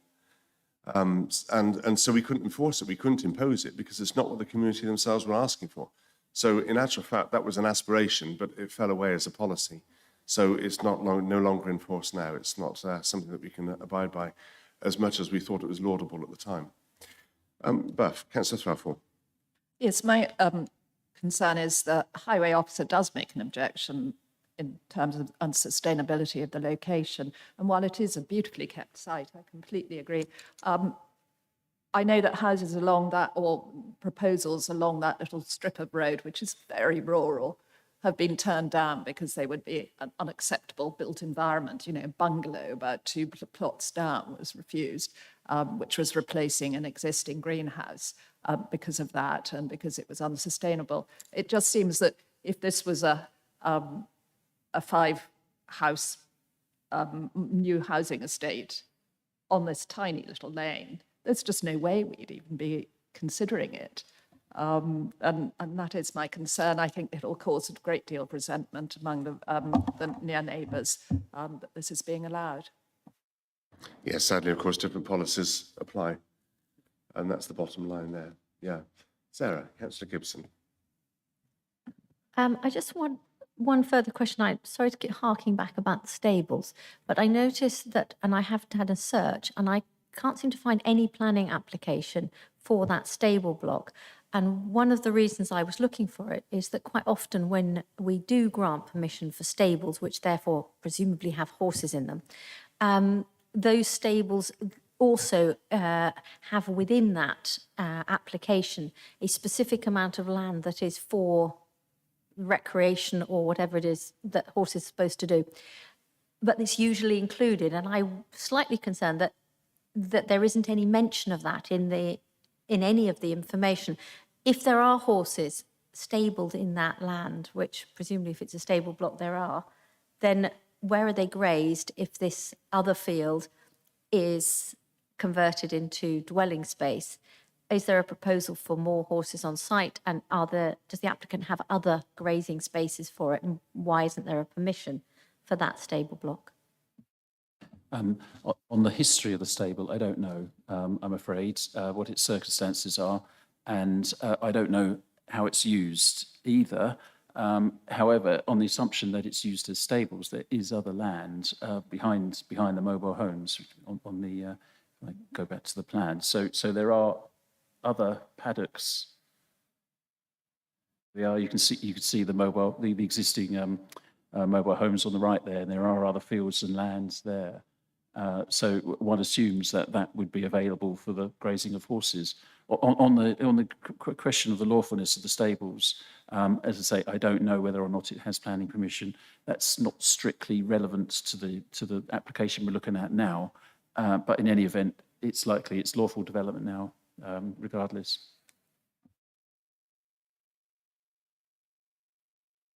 Right, Councillor Ewell.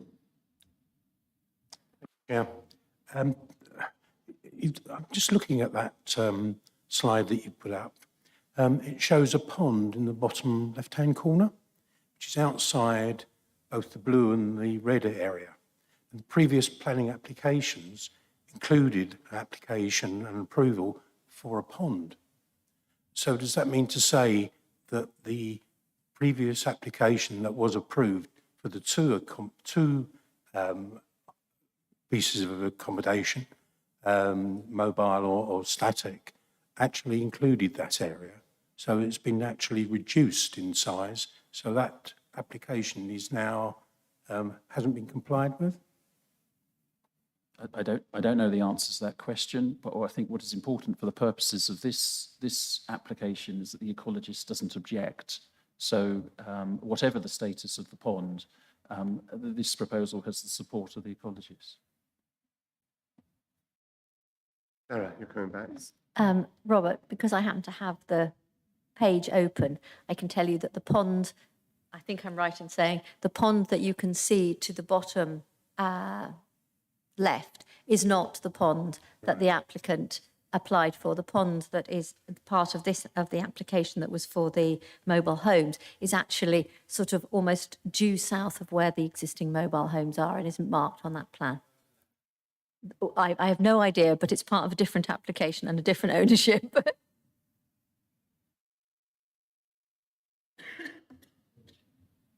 Okay, well, in the absence of any more speakers, I'm going to move to a vote. So, as I say, my recommendation was for approval to agree this application with the reasons given on the table before you, and the addition of the informative that Councillor Wayman raised, that we're just discussing the red line, that the blue areas should not be considered for further development. Are you comfortable with that, Bridget? Was that ecological buffer should be protected? Yeah. And you're happy with that, Tony? I seconded that, yeah. Okay, so I'd like to go to vote then. All in favour of that, please show.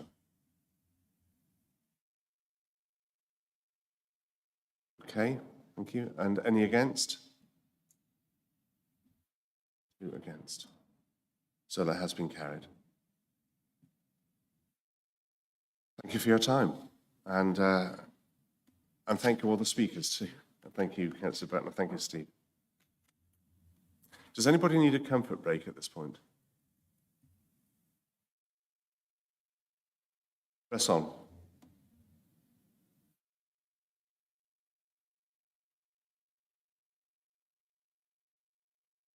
I think possibly you did. But, yeah, right, yeah. Okay, back at 12:15 then, please. Thank you. I'm rather glad you said that because I probably will as well.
Okay. Sometimes having a break during the proceedings is the worst possible thing you can do.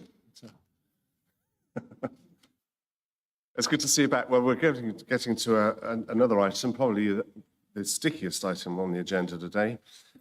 Just before we start, I just want to check that Chris Miners from Persimmon is here. I'd like to thank you for coming along, to being asked at the 11th hour, and apologise for my insistence that you be here. I wanted to check you were here to start off with. I have to say that for me personally, I did regard it as being a little bit, somewhat of a respect issue, because what you're asking us to do today, of course, engage with you over, is quite a stretching ask of Wiltshire Council. And I did feel it was somewhat disingenuous to put in the request and not be here to either acquit yourself or explain the rationale behind your request. So I do thank you for coming. You may not entirely have an easy time, but we are here today to look at this issue.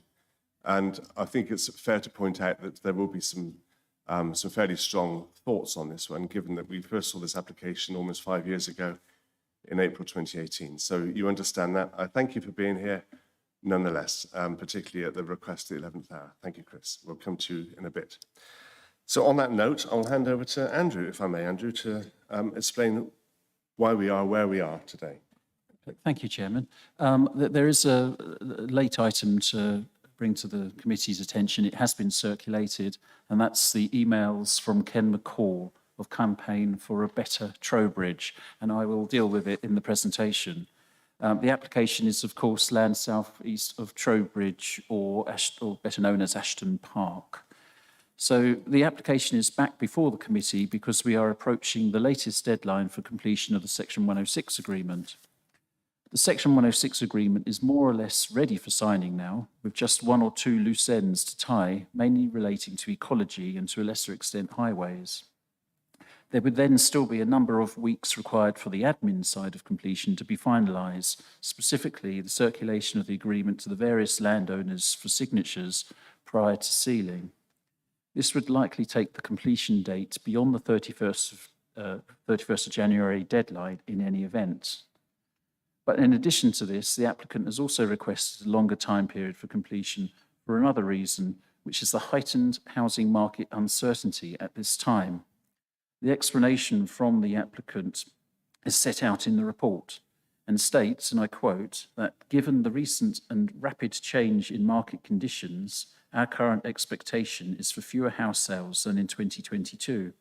And this, together with a deterioration in average selling prices, will potentially have an impact on the viability of residential development schemes, including Ashton Park. The applicant has therefore requested the extension of time to also allow for this with an end date of September 2023. The signing date of the Section 106 is significant to the applicant, as it is this which sets the applicant on the course to acquire the site, and which under current market conditions the applicant considers makes the development an unviable proposition. With this in mind, the recommendation to the committee is to allow the proposed extension to the deadline to the requested 30th of September 2023 date. So in terms of the merits of the application, these have not changed as a matter of principle. The site remains the largest allocation for housing and related development in the Wiltshire Core Strategy, and so remains acceptable in principle. There remains no sound land use planning reasons to refuse planning permission, and a further 8 months is considered a reasonable time period to allow the economy and housing market to settle and to allow the final Section 106 admin loose ends to be tied. Should the committee not agree, and so either refuse the application or impose a shorter deadline, itself leading to a potential refusal, then in all probability there would be an appeal which would be costly in itself and which could result in costs being awarded against the council for acting unreasonably. Finally, on the separate but related points raised by Campaign for a Better Trowbridge, as the report explains, these will be pursued with the applicant and consultees as necessary, and any arising need for material amendments to the application as a consequence of new or changed circumstances will then be brought back to the committee for its further attention. No slides as such for this, Chairman, so thank you. Thank you for that, Andrew. So what we have before us is an application first seen by this committee in April 2018. It came back to us in July 2021, asking for an extension to agree Section 106 terms because they were proving rather difficult to get on top of. And then in June 2022, we were asked to extend it again for the same reasons. Now, I understand that because it's quite a complex application. But today we're being asked to extend it again. This isn't because of a failure of the legal team to get on top of it. This is because of the commercial constraints surrounding the site. Now, one could argue that Persimmon took a commercial decision to take on this site, and if that now looks commercially shaky, then tough luck. That's what I'm trying to tease out today. That's what we really need to bottom as to whether it is tough luck or whether, as Wiltshire Council, we should be doing something to try and mitigate that. And so I'm anxious that we should ask as many questions as we can. I may even go back to Persimmon and ask Chris as he's here today, because what I want to be sure of when we leave here today is firstly that we don't visit this one again, and secondly that we've got our decision right. So that's where we are today. I'm going to ask now for technical questions, and I've seen Adrian's hand go up, followed by Buff, so I'll come to you in a minute. Buff, Adrian, yes, please. Councillor Foster. Well, I'd like to again thank the officer for his very concise appraisal of the situation. Obviously, I've worked in property and development since the early 80s, so I've been through the 88 and the 2008 financial crashes and dealt with some of the companies that Persimmon now own over those years. So I understand some of the implications that's going on here. But if the financial situation is that it is not viable to proceed at the present moment, I personally don't believe that 8 months is going to change that, because when we've had housing issues in the past in 88, it was nearly till 96 before it became viable to really build any new developments that hadn't already previously been allocated. And the same occurred in 2008. In fact, the house prices crashed further in 2013. And so it was another 5 or 6 years before it became viable. So I don't buy the 8-month argument at all. You know, we're either looking at 4 or 5 years or not at all. But if it isn't financially viable to go ahead of the present procedure and proposals, and therefore we should consider the appeal costs, is it viable for Persimmons to actually appeal this on the basis of finance? Because if it isn't viable to go ahead, then it isn't viable for them to appeal it either. The argument isn't balanced correctly here, if that's the case. I suspect you are probably more of an expert in this field than I am. However, the 8 months has been requested, and that will be based on what is going on in the financial world at this time. So the situation with mortgages, I read in the news, are getting better. And one assumes that stability will carry on and improve. As I say, you are probably more of an expert on this than I am, and it may be something that is responded to in Chris Miner's presentation shortly. Councillor Threffel, Beth. Yes, the officer said that there were sort of complications, and that even if things went ahead as before, with the aim to, without an extension, there would be a problem of overrun on the time that things wouldn't be done by the 31st of January. But I wondered if that was the case, would that sacrifice the HIF, the fund for the road things still? Because that seems to be the only way we can maintain. It's a very good point. We don't know the answers to that. Discussions are ongoing between the council and Homes England with regard to the HIF fund.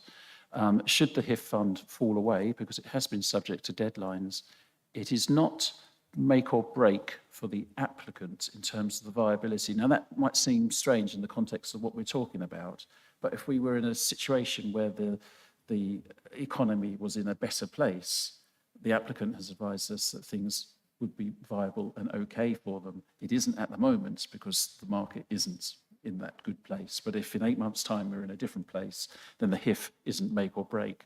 From a planning perspective, it's or not from a planning, from Wiltshire Council's perspective, it would be unfortunate if it fell away. from Wiltshire Council's perspective as local planning authority, it's not absolutely critical to the land use merits of this application, which are acceptable in any event. The issue is just financial. Can I just come in on that, Andrew, before I, yes, Sarah and Tony, I'll come to you in just a minute. How much is the HIF fund worth? It's in the order of 8 to 9 million. Okay. And currently it expires at the end of March. Yeah. Now, I was talking to Councillor Nick Botterill, our cabinet member, yesterday, and he suggested that I think he'd had a conversation with Scott, is it? Yeah. That there may be some latitude on that. There may be some movement on that date. Do we know about that? I don't have the answer. That's those discussions which are ongoing between Scott Anderson's the economic development side of things, his team, and Homes England, but we do not have a definitive answer at this point in time. Okay. Clearly, this £8.5 million comes to Wiltshire Council, doesn't it? So it's very much worthwhile us having. Yes, although I would just say again on that point that in terms of the actual land use merits of this isn't a critical or determining consideration. It would be unfortunate, is how I would describe it, if the HIF grant fell away. Yeah, I certainly don't want to be losing any HIF grants if possible, but yes, I take your point. Just a minute, Tony. Yes, Sarah. Councillor Gibson. Andrew, perhaps this might be answered when the public speakers come, but if we have had various different delays on the 106, and now this current delay is to do with the economic climate, I'm slightly with Adrian on this point, is that it seems unlikely that 8 months would make any great deal of difference. And if I'm wrong, and it does, and suddenly the economy is absolutely fantastic and we're into growth, to quote somebody who's no longer mentioned, then that would be great. But if it's not, what are we going to do in 8 months if we grant this extension now? Are we going to be back here exactly where we are, asking for another 8 months? In which case, this application will just continue to roll on until some point at which it's convenient. It seems a little odd to me. If another deadline is set and it's not met, we will report back to the committee again. You're absolutely right. What we will be reporting remains to be seen, but that is how it would play out. Councillor Trotman, Tony. Yep. So thank you. My question was going to be about the HIF, which has been explained, except I think the HIF part of it is a more essential viability issue to the developer rather than ourselves, because the help that the HIF would give, to put the roads systems in, was a real critical part of this. And I see that it's required to be used by the end of March 2023. So there is a thought that if the recommendation to continue was refused and we were to bring forward a slightly later date of March 2023, it may be more pertinent to actually deal with this, for the next 3 months. I've also got a feeling that we're beholden to the developers right the way through Wiltshire with our certain 5-year land supply issues. And if, in fact, we were to refuse this recommendation, I always thought it was possible for the developer to negotiate different terms with the landowners to be able to reduce the prices, in which case their profitability would be in place as they need. I feel very uncomfortable in actually accepting the officer's recommendation to actually bring this forward till September 2023, but I might have my arm twisted to consider an earlier date that might contain and bring forward the HIF funding that we both require. So I can only leave that as a statement rather than a question, and I'm not sure how others will consider this when we go into proper debate. Nick, thank you. Thank you, Chair. Can I just make a few points, if that's okay? Yep. Interesting questions and debate. Just 3 things. First of all, and Mr. Miners, I'm sure, will clarify this shortly, but my understanding is that the extension to conclude the Section 106 by 8 months is in order to negotiate with the landowner the options around the agreement that they've got in terms of acquiring the site. It's not to say that in 8 months everything will be fine with the economy and they can start building. So that's a very different issue, but I'm sure Persimmon will clarify that shortly.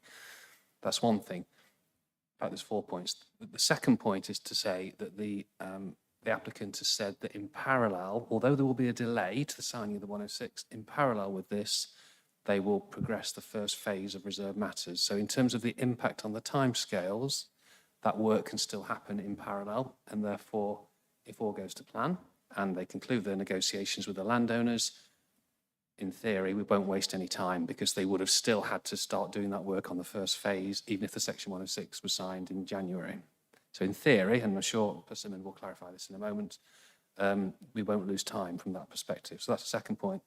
But the third point is that it's very unusual for councils, when granting permission for developments of this type, to impose a timescale upon which the 106 agreement is signed. Quite often, it's an open-ended situation. And the reason for that is because these things are very complex, involves lots of parties, very technical, very legal issues, and quite often they can go on for months, if not years. And I've known examples more than 10 years where these applications can go on for. So the fact that we do have a timescale is a Wiltshire Council thing. I know some councils do it elsewhere, but it's very much a Wiltshire Council thing, and something that I think was imposed originally to try and encourage and persuade the agreement to be signed as soon as possible, because it's so crucial to our strategy for growth. Quite right. And that's absolutely fine. But because we've imposed that timescale, I'm not surprised that there are then repeated requests to extend, because it's very, very difficult to anticipate and predict when the issues can be resolved. So just bear that in mind, really, that we've done it for a good reason, but there's always going to be issues that arise which could potentially lead to a knock-on effect. It doesn't mean that Persimmon or ourselves are in any way, not making every effort to get this agreement signed. It's in everybody's interest to do this as quick as possible. And the final point is that this development is crucial to our strategy for growth, and it's crucial to our 5 years housing land supply, which we spoke about at the start of the meeting, and it's crucial to our local plan review, where this site is obviously part of our growth strategy. If we were to refuse planning permission today, and of course that's a matter for this committee, we just need to bear in mind there will be significant consequences in terms of our 5-year supply position and our strategy going into our local plan review. So just think extremely carefully before we make that decision, is all I would suggest. Thank you. Thank you, Nick. I'll come to you in a minute, Adrian. I've got Carol speaking next. There have, of course, been 3 timescales that have slipped now, so that we've tried to work to. And the perception is that we feel that we've been held over a barrel by developers, and Persimmon not least, who have been a little bit mischievous with us in the past. And so that's why there's some fairly deeply entrenched feeling here. I suspect, of course, if they poured out of this, they'd pass it on to somebody else anyway. So I don't think it all would be necessarily lost.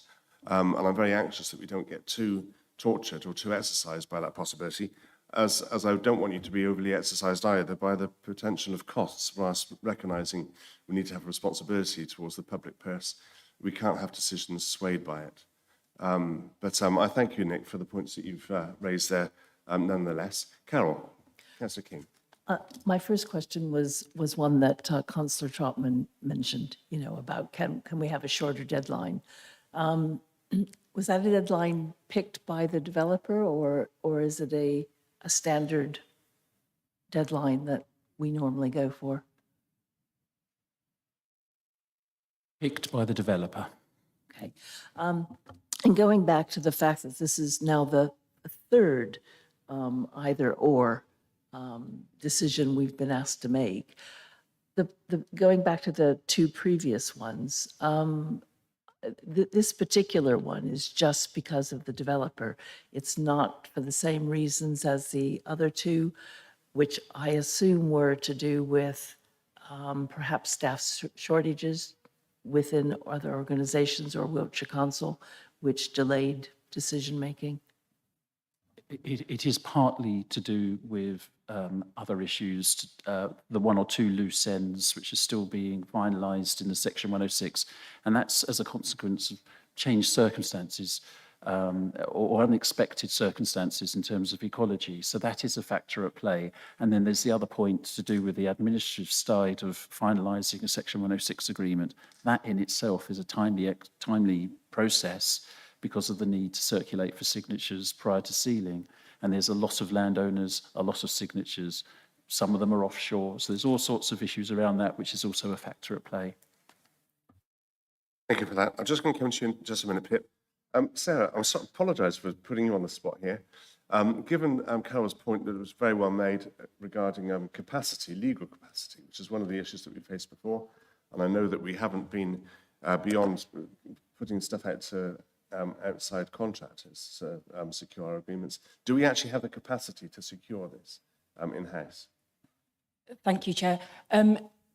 My understanding is that this Section 106 may already be with our external solicitors. That's my understanding. It's certainly it's not with me, and therefore I'd expect that it is with our external solicitors. Therefore, there is the capacity to move it forward in those terms. It is a matter of the processes, and so it's a matter of tying up those loose ends, as Andrew has mentioned, and also the issues with signing, as your officers have said. So that's more the issue here at the moment in terms of agreeing the Section 106 rather than our internal resources on the matter, which are somewhat stretched. I'm assuming that because the application came back to us initially in July 2021, asking for an extension, expressing the capacity issues there were then, we ought to be pretty well advanced with getting things sorted now, I would hope. I would certainly be enormously embarrassed if we were in a situation of agreeing this and then we hadn't had the legal capacity to pull it together. Absolutely, Chair. If the date is extended or whatever the decision of the committee is, then the capacity of the legal service within the council isn't, I believe, the issue. I believe it's the processes in terms of Section 106 is generally. Did you want to say anything, Andrew? I was just going to add that there have been one or two changed circumstances over time as well. And I use ecology as an example. We thought we were there in terms of the costs associated with monitoring bats, critical consideration here. However, the costs are so significant that it's something which is going to have to be thought about again, but it's taken time to understand what the costs are, to understand the problem, and to realise that we probably need to go back there again. So that's just one example of the many hurdles that we have to cross and which can change with time. Yeah. Thank you, Andrew. Thank you, Sarah, for that. Pip, Councillor Boudin. Yeah, come to you. Thank you. I was delighted to hear the new Chief Planning Officer. I'm sure he's familiarised himself with the other large Persimmon site, which is entirely within my ward, and that's the Warminster West Urban Extension. And that has been very time consuming to get the 106 done, but the minute it's done, they are already building. But so the point I would make about all this is the one that the Chief Planning Officer made, and that is that until that was signed, we couldn't even put the 5-year housing land supply, and that made a difference to the figures of something like 0.2, and this one would obviously make something like 0.4 and put us over the if we can get this through. So I think that, I know it's not part of what the overall planning committee is for, but I do think it's a very relevant point to making this extension, to give them the time. It's already probably prepared. They will then take it up. They're not standing back from doing it. I don't buy this thing about the current financial situation. They won't do it. They'll get building. I'm pretty sure, because they have done in the urban extension, and the same criteria apply. We're still in the same financial. It's only just been through in the last 6 months, Andrew. So, you know, and they had just the same considerations there. So I'm not very swayed by that argument, but I am greatly swayed by the fact that they do need the extra time, not only for them, but for our legal people to get that 106 in place. And personally, I would think granting it would be sensible, if only to make sure it increases our 5-year land supply. Yeah, well, we'd certainly be home and dry with that. I absolutely take your point. Chris, can I ask, are you making notes of these issues? I won't be cutting you short, thank you. I won't be cutting you short, but we would like you to come back on some of this stuff when you speak in a few minutes, okay? I could see you with your pen there, so if you're making notes, that's a good thing. Tony, Councillor Trotman, thank you. I just wanted to make a point about the Section 106 and the legal agreements. And as Sarah, our legal officer, has suggested, that it's probably in an outside solicitor dealing with this, in which case they have got the wherewithal to actually continue it. And of course, we've moved away from the actual incident that has caused the developer to hold up. And that's, of course, the sort of market uncertainty which they've put to us, of which we have to think about. And as far as I can see, things have happened in the last few weeks where the mortgage, things have actually sort of settled down a little bit now. The cost of living issues with the fuel and so on is easing. We are in a different era now from what we were a few weeks ago. And I think this sort of market uncertainty that they've put to us, that they're just not going to make the profits that they require, and they're not going to be able to sell the houses, is a bit of a red herring. And I think this is the whole issue that most of us have got here, that houses will sell. People are desperate to get on the housing market. And whatever Persimmon build, they sell almost immediately. There may be a hold-up of a few weeks, I don't know. But even then, I think the whole issue here is, are we to take Persimmon's, or the developer, I should say, thought on there is a market uncertainty, so we have to hold back? Or do we go ahead with this and perhaps move this forward to March the 23rd to sort of issues with the HIF, and actually sort of be sensible about this? Because if houses are built, they will sell, without a doubt. And if the mortgage rates are settled, people will be able to buy them.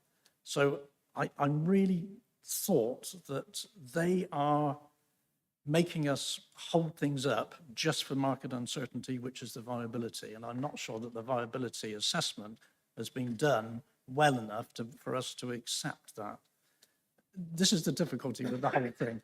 So I'd be very pleased to hear back from the developer to say, you know, whether any of these things are really the critical point. Yes, you're absolutely right. And I can see Persimmon homes selling today. So they will sell at the right price. And if it means they have to pay the landowner less to get their 17.2% return on capital employed, whatever the figure is they're using, then so be it. They need to go back to the landowner and depress the value of the land to make it workable for them. I'll come to you in a minute, Christopher. Councillor King, Carol. Yes, Councillor Trotman makes a good point about the viability.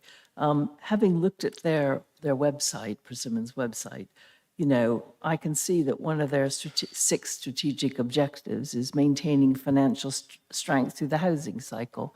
They're well aware of housing cycles and ups and downs, as Adrian has previously mentioned for previous years. And, you know, they state that the group strategy is to recognize the inherently cyclical nature of the UK housing market.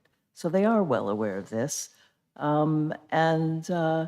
You know, the group is to continue to deliver new homes to communities across the UK, helping to address the country's housing needs through the economic cycle. So they've done their risk assessments. There should be no reason why, you know, that is an excuse.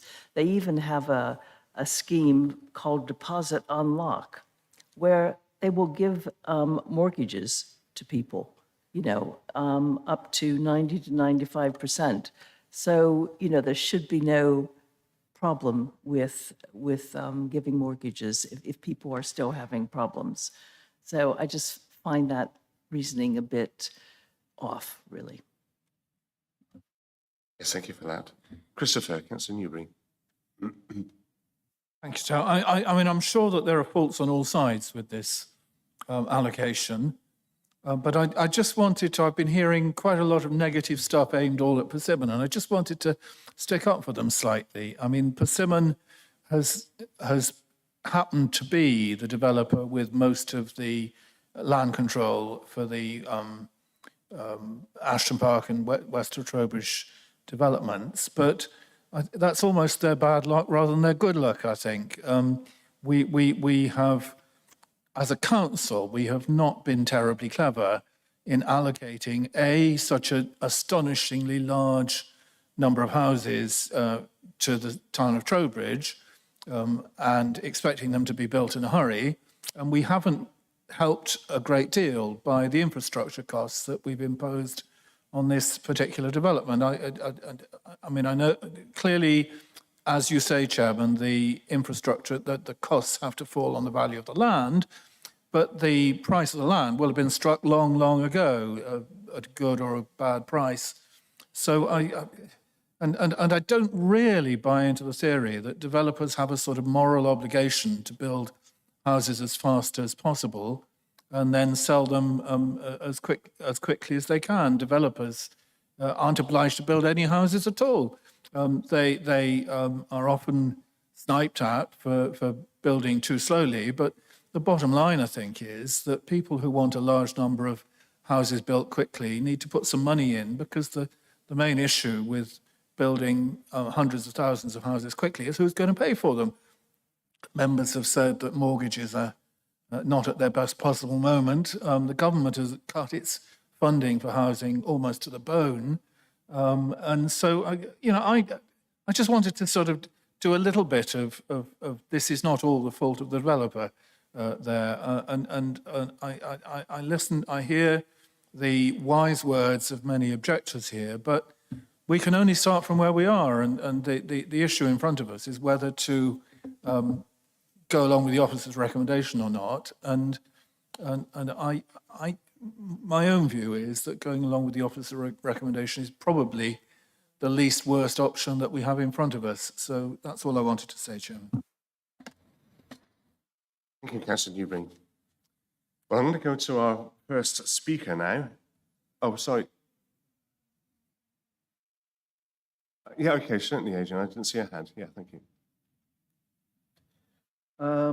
It was about the 5-year land supply that Nick mentioned, and I just feel that we shouldn't have our hands tied by that, purely and simply because there are new regulations going through Parliament at the present moment. We don't know how long they're going to take, but the way this is being extended continually for the 106 agreement, the reality is that this one won't be signed up until well after the rules about the 5-year land supply will have changed, and therefore, unless we get this signed quite quickly, it's not going to have any implication on our 5-year land supply at all. And therefore, I don't think it's a valid argument for this particular discussion. No, the proposal at the present moment by the government is that the 5-year land supply will no longer be mandatory, but advisory. And therefore, it will be the local planning officer, the local planning inspector, who will decide on what weight should be given to it, rather than us. But there's a lots of amendments to the present bill that could occur before it actually comes to fruition anyway. So, but that's one thing I wanted to say we should bear in mind. And it's interesting that the officers mentioned about the bats and the issues there, because I can remember Councillor Newbury saying about the cost of the bats and the cost of having a full-time person in perpetuity there. And he was concerned then about that and the implications of it. And it was implied at that time that that was the developer's problem and not ours, and we shouldn't be too concerned from that point of view. Whereas now we're asking to be concerned about that particular aspect. We need a little consistency here on that one. So that was already a known unknown quantity. That hasn't changed. And the other thing is the previous applications for amendments to the 106 agreement and the extensions included the social housing aspects. And they mentioned then the costs and the implications and the viability of this particular development. And I understand, obviously, there are a large number of costs involved in infrastructure here, which is being asked to be covered by the developer. Whereas if the HIF was in place in a bigger way, then the HIF would have put some of that structure in and take some of that cost off. But if we're going to extend, we are then looking all the time at changing to meet the developer's needs. There needs to be a balanced approach here, where our needs are met as well as the developer's needs are met. And therefore, if we're going to extend, and I'm open to hear the debate on this one and which way we go, whether it is until the end of March when the HIF is still a live prospect, because regardless of what's been said, £8.5 million to me is a lot of money. And especially when we have a £12 million deficit in the council. All these things add up bit by bit. So, but also, we constantly campaign to get these things right. If we're going to change this, can we also therefore look at a payback from Persimmons because we're giving way to their needs? And that's only right. When you're in negotiation with business, you negotiate all the time each way. This seems to be a one-way street. And therefore, I ask the officer, on a technical point of view, could we therefore say, if we're going to extend it, then we reverse the decision that was made at the previous appeal to extend this, and that we go back to the 30% social housing and not give the 20% for the first 500 and 25% for the second 500?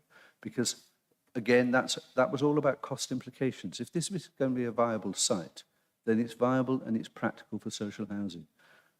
My personal view is that we should not be building if we're not putting sufficient social housing in, because the needs in the UK are for social housing and not for private housing at the present moment in much greater numbers. If we continually allow developments for the non-social housing as much higher proportions, then we're not meeting the needs of the people that we represent. I agree. Is there anything you have to say on that? I mean, as I see it, really, we're just looking at the planning application on the table, but Nick? Yeah, thank you, Chair. There's a number of points there. I just wanted to come back on the 5-year supply point, if I may. So the government's consulting on revisions to the National Planning Policy Framework, and we don't know, of course, whether all those changes will materialise. And that's what the process is about making representations, and we'll see then what government thinks about the comments that are made. The proposal is, in relation to this matter, that the 5-year housing land supply then doesn't apply where you have a plan that is up to date. So if we adopt our plan, in theory, then for a period of time, we wouldn't need to then maintain a 5-year housing land supply. So that's the relevance of this. We don't have an up-to-date plan at the moment, and we know from the report that went to Cabinet recently that it's going to be a little while before we get a plan adopted and over the line. That's assuming everyone's happy with the plan and we get it through examination and all the different steps we need to take. And what we don't know also in terms of the government's proposal is when that would come into force. Obviously, we don't know even when that will apply, and we don't know what up-to-date means. Is it 2 years, 3 years, 5 years? Again, I don't think we've got the detail on that either. So there is an implication, and it's a valid point that's raised there, but in coming back to my earlier point, granting planning permission for this development will help our 5-year housing land supply at the moment, or in the short term, certainly, and it will help us in the longer term as well if our plan becomes out of date. So it is relevant in that context. And the final point as well comes back to an earlier point about the numbers and about whether or not this would tip the balance and take us over the 5-year supply. I don't think it's as straightforward to say that it would, but it would certainly help considerably. I think it all depends on when the permission's signed, how many houses will be delivered within that first 5-year period, because clearly this is a very long programme, it's a very considerable number of homes being developed. And so all that would need to be factored in and taken into account. But it certainly would help, but it wouldn't necessarily tip the balance and give us our 5-year supply back. Thank you, Nick. And can you just come back on this other issue of the affordable housing, the 20% for the first 500, etc., because we did alter the metrics there to accommodate the needs or the perceived need at the time. So I think that's worth addressing that one.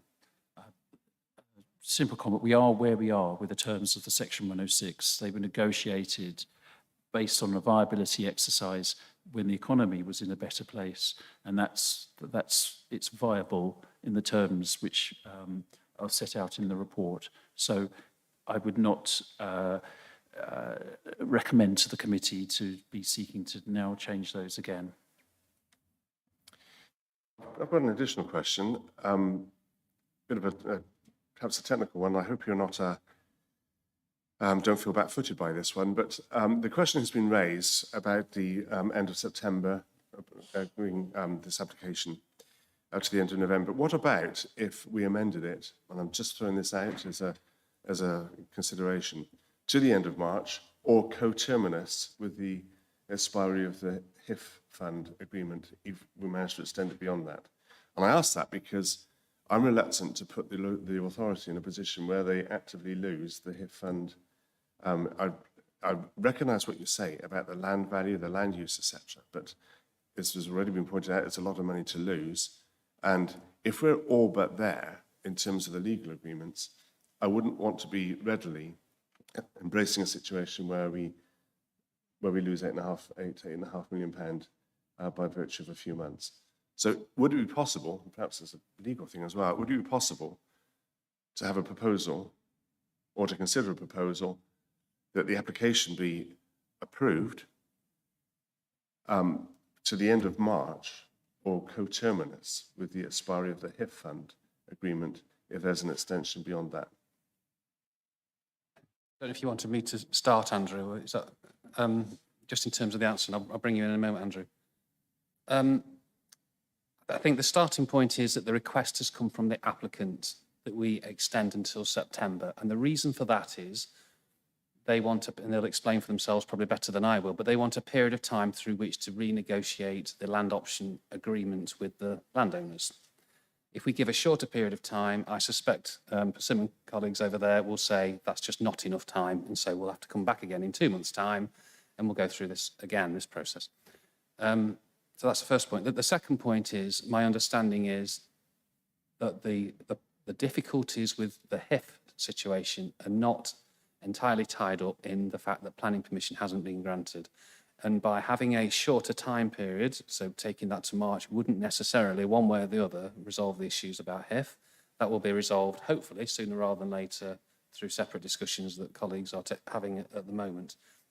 My personal view is, by reducing the time period, I don't think that will necessarily have an impact one way or the other in terms of the HIF funding. But that's just my view.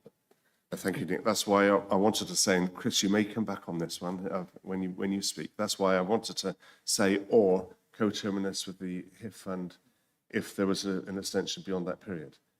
So we don't place ourselves in a position where we actively say goodbye to £8.5 million. That was my thought behind that. Sarah, did you want to come back on that at all? Did you have any thoughts? Chair, I would have slight hesitancy in terms of having it coterminous with HIF if we can't be sure as to when that date would be for the HIF, in terms of the council holding itself to a date that it isn't completely in control of. There may be difficulties in terms of getting the document signed in terms of that.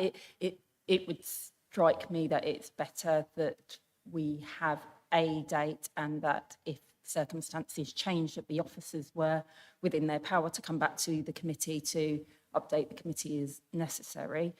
The other point that I would just draw to members' attention, which I'm sure they're already aware, is if the permission is, so if we go ahead with the 31st of January date, and we end up with Persimmon or the developer not entering into the Section 106 and the matter is refused, the developer then has 6 months within which that they can appeal, and it would take a further 3 months, potentially slightly longer, for the matter to go before the planning inspectorate, in which time we are in front of the inspectorate in and around September time or slightly later in any event. So it's and I'm aware that the committee is fully aware on issues of costs, etc. I'm just making that point to the committee so that you're fully aware of, the timescales that we're looking at here as well, if we were to go forward with the 31st of January. Okay, thank you, Sarah. I'll have a chew on that one during the speakers. Rob, that's you. Thank you, Chair. I started off listening to what officers in particular had to say about the 106. And I was getting to the point where I was believing it was a negotiation point, that there was a failure to conclude negotiations. But that doesn't seem to be the case, because reading through a statement from the applicant, it would appear that their concern is of market conditions, so house prices, etc. Now, it's common knowledge that for the last 4 months up to December, house prices fell. So that must affect the viability of the site, rather than signing the 106. So are we really being asked to follow their own financial model in the site rather than actually the 106? Because to my mind, if we were minded to refuse this application and it did go to appeal, would they really, given that we could be 6 months, would they really want to actually appeal it? Because looking at this, perhaps they wouldn't. But then there's a fair commitment so far, so that would, I suppose, swing the planning balance once again. No doubt Chris will come back on that. Thank you, Rob. If you can just turn your mic off. Pip, Councillor Ridout. I've just got a bit confused with people keep saying to March 23 when the report says it to extend to 30th of September 23. Have I missed something or not? It's simply the HIF fund expires, the application, or the grant rather, expires at the end of March. Oh, I see. So that's where that's you coming to wanted play. it to. And of course, clearly, yes, that's the. I read that bit, but I was just It's a saying benefit the of some purpose of 8.5 this million. is to extend Persimmon to the 30th of September. So the overall thing you're talking about is to the end of March to marry them all in together. Yeah, so the two Thank come you. together. Thank you. I understand That's what my now. question was. That's what I thought the ideal would be. So that's where that comes from. Thank you. So I'm going to go to our first speaker now. Good to see you again, Anne. Anne Henshaw from the CPRE. Thank you. Good to see you again. Good morning, councillors. I'm going to read a statement because it is quite long. I'll do it slowly. Our comment at the end, but this is incorporating various aspects which perhaps have not been discussed, which we think are now relevant. And we've had substantial concerns about the increasingly unsatisfactory manner in which this application has been travelling since 2018. Viability. Viability has been raised as a questionable point in the reports in 2018, 2021, and now in 2023. And the seriousness of the present and future viability is greater than ever before. As in 2018, that was before Brexit, COVID, climate change, the war in Ukraine, the energy crisis, and the present uncertain economic future, there were already viability issues. Surely now the current implications are extremely serious. The quote from the developer's letter of the 16th of December should raise alarm bells. Why should it be believed that the market will adjust to the uncertainties during 2023, especially when the developers state they are merely hopeful of this? It is pure speculation and based on a multitude of unknowns and variables. The developers will consider market risk and profit as their number one issue. The council should consider affordable housing delivery and sustainable, suitable development as their number one issue. Yet, as already seen in the phasing agreement, particularly bullet point 1 of the section 106, affordable housing is lowered than the overall percentage average required and over a very long period. The delivery of 2 primary schools and 1 new secondary school could equally be vulnerable when it comes to delivery and viability. Needing to meet the stronger requirements of the 10% biodiversity net gain, which becomes law this autumn, is a fresh financial burden. The present funding, as in some of the sections of the 106 proposed, is extremely insecure in our view. It predisposes towards a developer-led agreement. And I would draw your attention to the enormous problem currently faced by Swindon Borough Council at the Foxbridge area of the New Eastern Villages development area, 7,500 houses in overall. The 2 key areas of weakness are where the developers have sought successive amendments to affordable housing using the viability argument, followed by the primary school and contribution to an access road. The affordable housing there was reduced to 15%. The school obligation queried, and the developer's road contribution refused. The planning application was refused by Swindon on failure to meet planning undertakings. An appeal was made, and though lost, Swindon are now considering a judicial review. Why could this not happen at this site if Wiltshire truly stick to what they believe they wish to deliver in their plan? Moreover, consideration must be given to the review of your local plan. The present timetable for Regulation 19 stage of the local plan will be quarter 2023. That means this autumn. This is when the public will be presented with the updated assessments on employment, housing numbers, and policy issues connected to climate change. The public response and the outcome is wholly unpredictable. Yet, this is the time that the developer states in their letter they will consider this application. Again, end of September. And Wiltshire Council states it will have concluded the legal agreements. This could be extremely messy and decisions made for immediate, not long-term, balanced planning, because there'll be a confusion of soon afterwards, everybody will be engaged with a new set of numbers through the local plan, Regulation 19. Who knows what the new employment assessment will show, or what the strategic team come up with regarding a new quantum of housing for the county for the period up to 2036.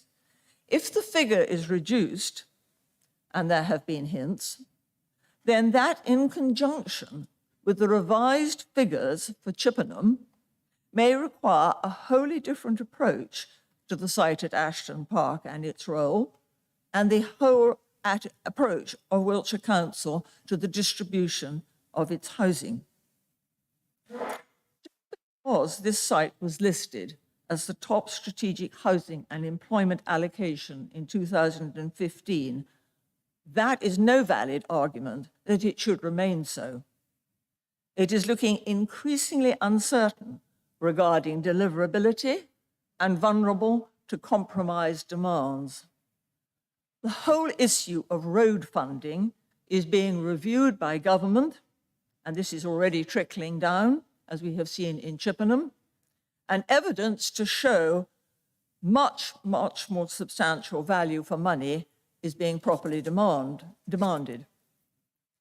Essential is the confirmation of guaranteed and justified funding. We do not agree with the officer comment that circumstances have not changed to lead to a different outcome and that all matters of detail remain acceptable and unchanged. Since 2015, major policy changes at government level have taken place and are currently taking place. And we trust the local plan will follow suit. Housing locations, layout, type, and construction, and a shift to prioritizing, not merely encouraging alternative travel, all feature, all have cost implications. expectation level needs to be managed rather than trying to justify proposals put together under very different circumstances. Over-optimism is not something which you make good planning on. Without up-to-date evidence and much stronger legal agreements to ensure full delivery and compliance with all aspects of the proposal, we do not support it. Thank you, Chairman. Thank you, Anne. Good points, well made. Appreciate that. Chris, you're going to earn your money today? No, Francis, no. I'm not aware that you're registered to speak to this.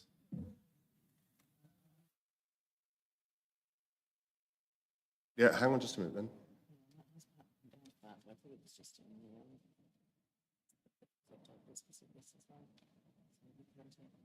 Right, okay, that's fine. You're registered to speak to the appeals item number 7, which is long gone. It's okay. It's all right, Francis. You can speak. Thank you. Chris has got a bit more breathing space. Thank you, Chair. Even before that, it seemed that half the debate seems to have taken place before hearing a word from the public participation speakers at all, which is rather curious.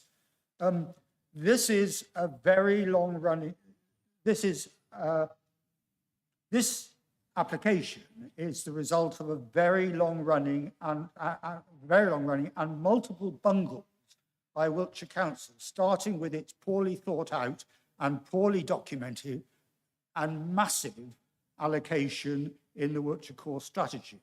More than 10 years later, not a single dwelling has been built, nor any of the infrastructure identified in that plan delivered. That failure has progressively undermined the whole of the Wiltshire Core Strategy.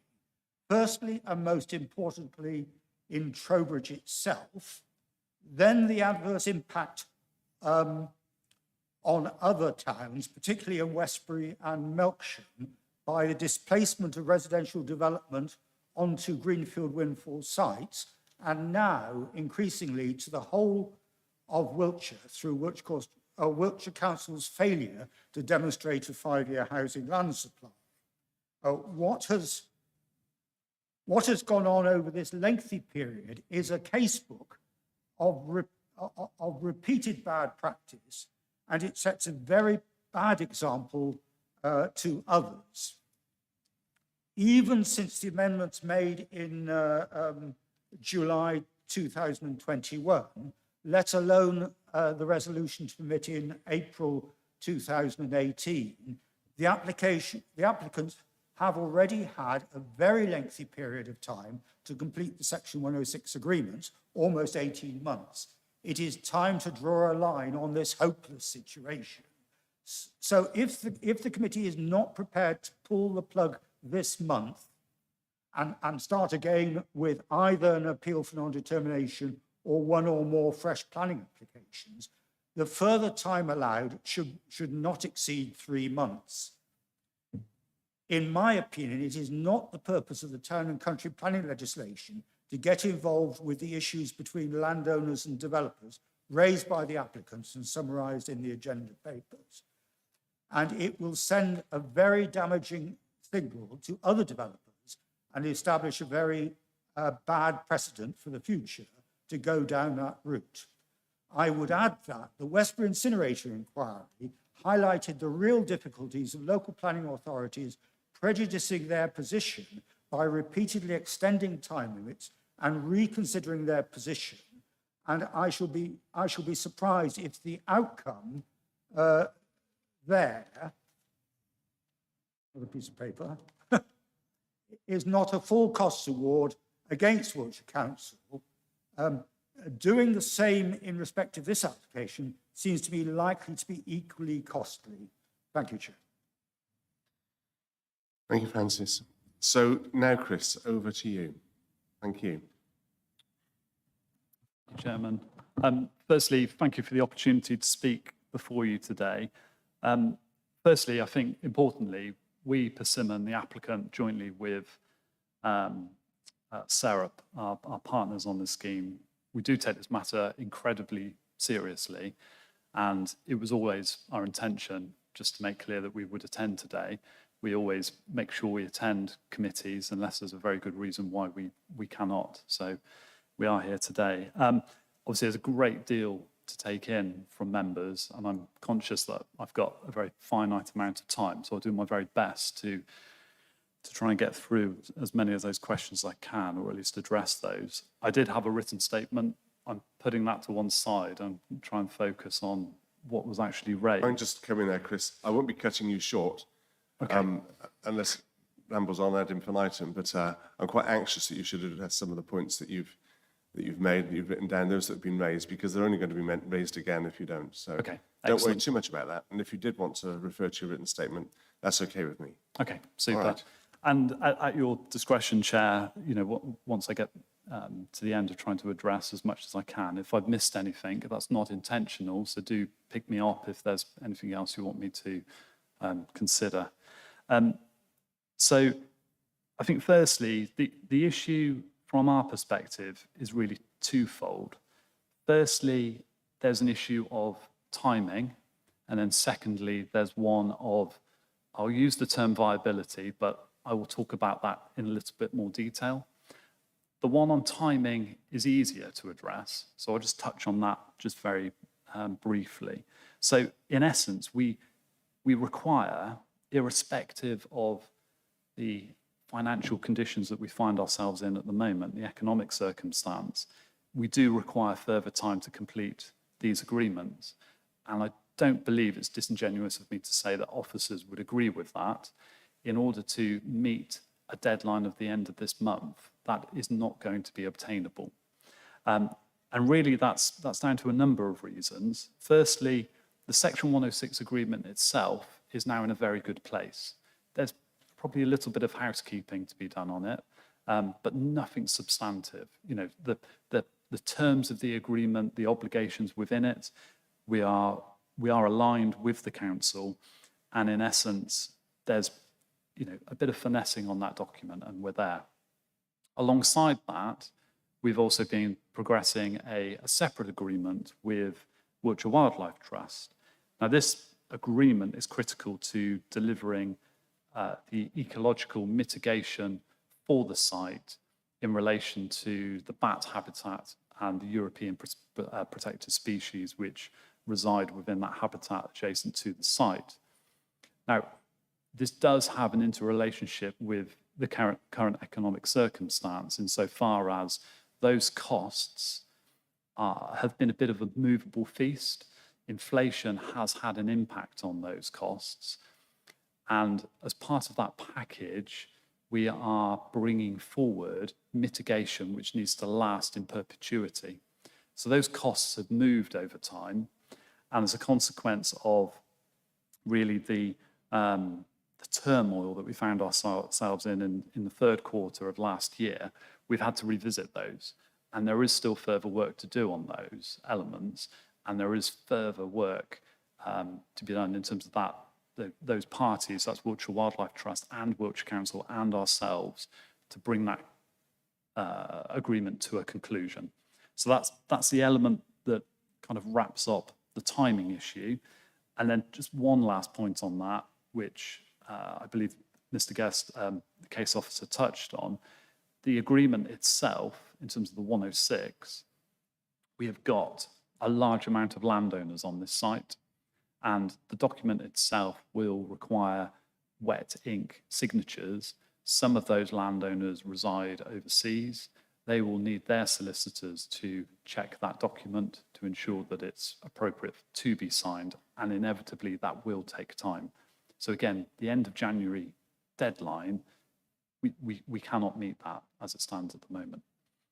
So turning to viability, I think again, importantly, from the outset, it's important to recognise that this scheme does carry a significant infrastructure burden compared to many other sites which are within Wiltshire and I would argue within the country indeed itself as well.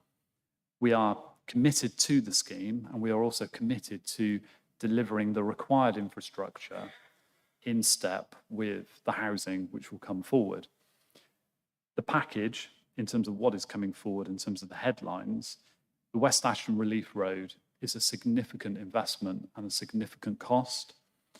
We have 2 primary schools, a secondary school, and I've already touched on the significant ecological mitigation. That's on top of what I would call the usual requirements that we would expect to come forward on a development of this size, the play areas, the affordable housing, etc. Touching on the affordable housing, members will be acutely aware that we have been to committee on grounds of viability, and as a consequence of that, we had to go through a very detailed viability exercise with officers to demonstrate the need to reduce the level of affordable housing. So the council, its officers recognised that the scheme back before the changes that we are now encountering through this economic cycle, the scheme itself had viability issues which needed to be addressed.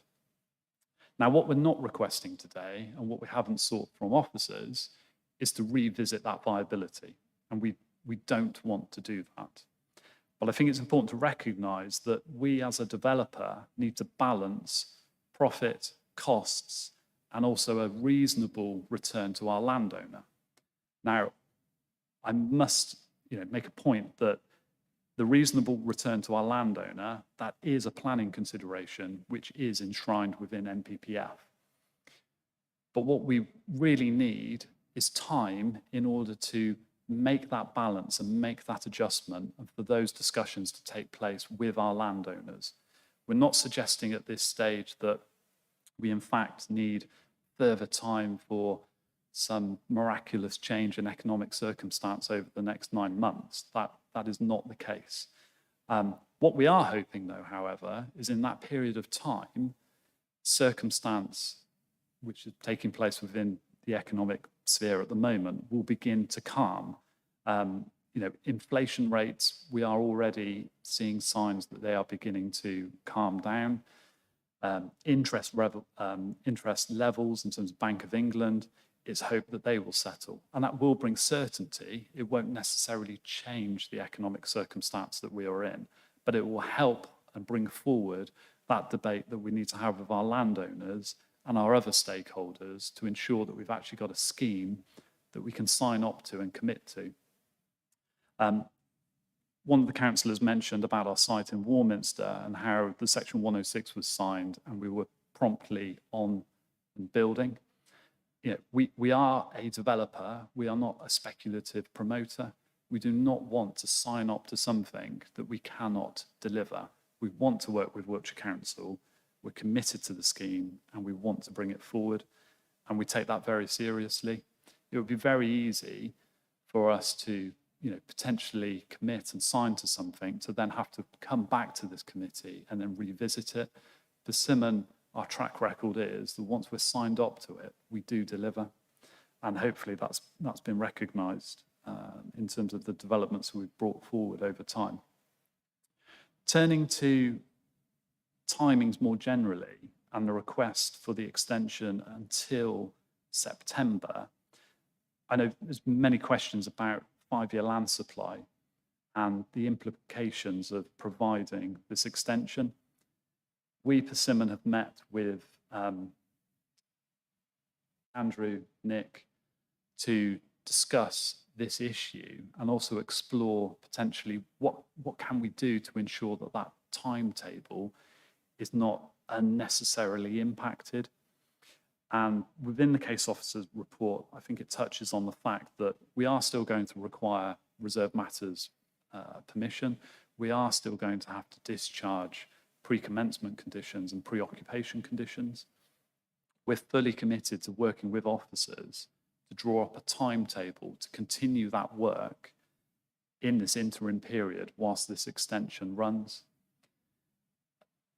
How I see that working and happening would be whereby our proposals for our first phase of residential development and the infrastructure which is needed to be brought forward alongside that I believe we can work with officers to work up that detail now so that we're at a stage that when that Section 106 is signed, we're actually ahead of the game rather than having to wait for the 106 to be signed to then move on to that element of the programme.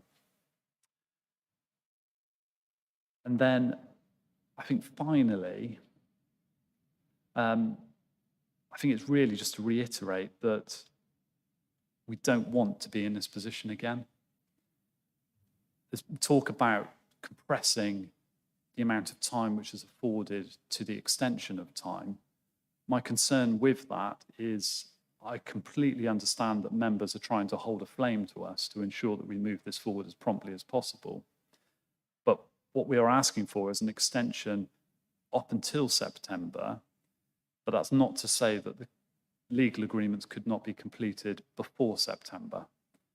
But I would rather, as applicant, not to have to be in this position again where we're needing to come back to members to seek a further request of time.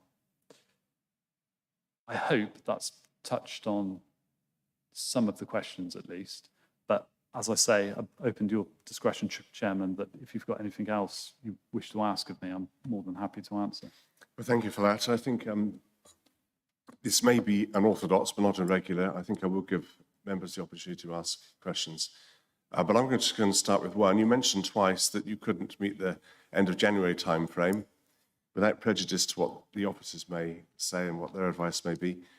I'm just going to put to you, because you heard this being teased out of debate earlier, would you be able to meet an end of March timeframe? Sure, yeah, sorry. In terms of the end of March timeframe, if we simply had to finish up the Section 106 and finish resolving the Wiltshire Wildlife Trust agreement, I would imagine that potentially that timeline could be met. What I wouldn't be confident with is then rolling that out in terms of our landowner agreements to ensure that we could proceed. The reason for that is that we need to crystallise those elements before that we can then actually move on to have those discussions with our landowners. Now, those discussions are taking place at the moment, but we need to really bring to a conclusion principally the agreement that sits with Wiltshire Wildlife Trust and the costs associated with that, because that will roll on and have an effect on our landowner agreements.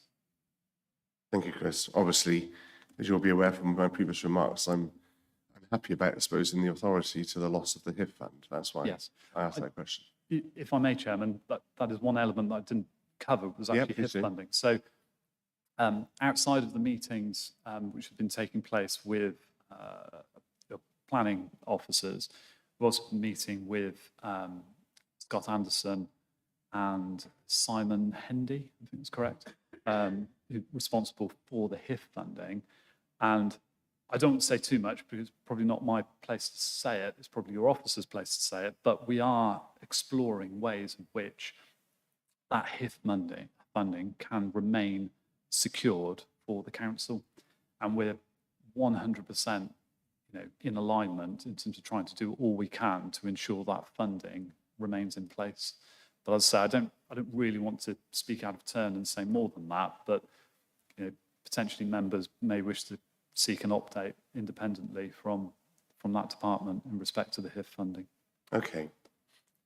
I think one of those people involved might be leaving, but anyway, thank you for that, that assurance.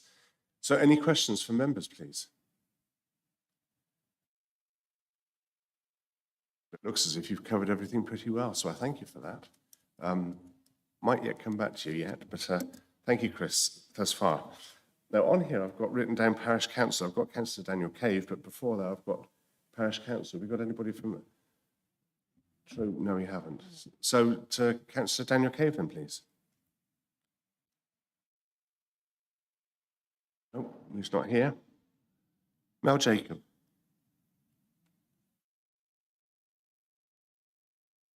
Right, okay.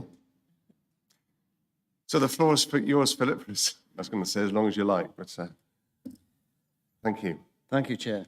And thank you to everyone who's spoken today so far. I think, as is often expected of me, this would be somewhat different.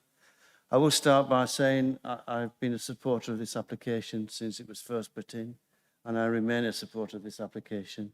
And I think its geography and its nearness to Trowbridge, access to other roads, makes it ideal in terms of where we are at the moment in terms of climate change and other aspects. In 2006, a gentleman called Mr. Smith was halfway through building his dream home in Wiltshire, in several acres. It's forever a home, when he was made redundant from his job in London. The dream home was in Wiltshire. Mr. Smith talked to a councillor friend of his and asked him to talk to planning on his behalf to see if there was any way, given the financial borrowing he'd done on this house, there was a means by which he could do an annex of some description on the stables and concrete area within the acreage. The planning officer came back very quickly to say that the financial predicament or financial need of an applicant cannot have any material consideration or impact on a planning application. I have heard this many times since. Grandparents who want annexes for their children, children who want annexes for their grandparents, so they can have a socially and nuclear family life. And every time they are said, the financial position of the applicant can have no bearing on planning.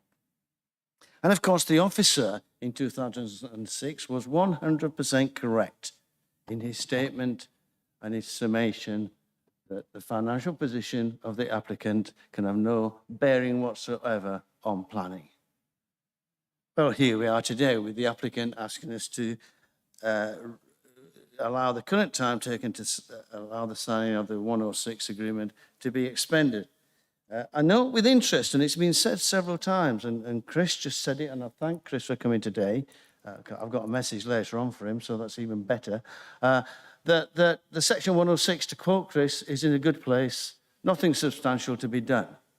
And again, when asked by the chair, could this be concluded by the end of March for the section 106 and the Wiltshire Wildlife Fund, the answer was yes.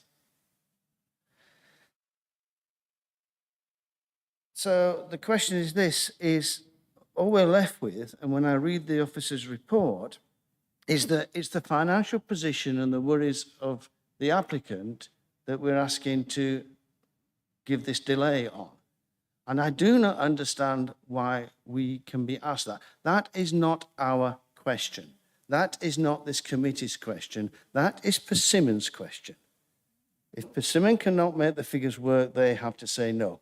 We should not be doing decisions on their behalf. Surely somebody in Persimmon worked out they'd have to buy the land at some stage in this.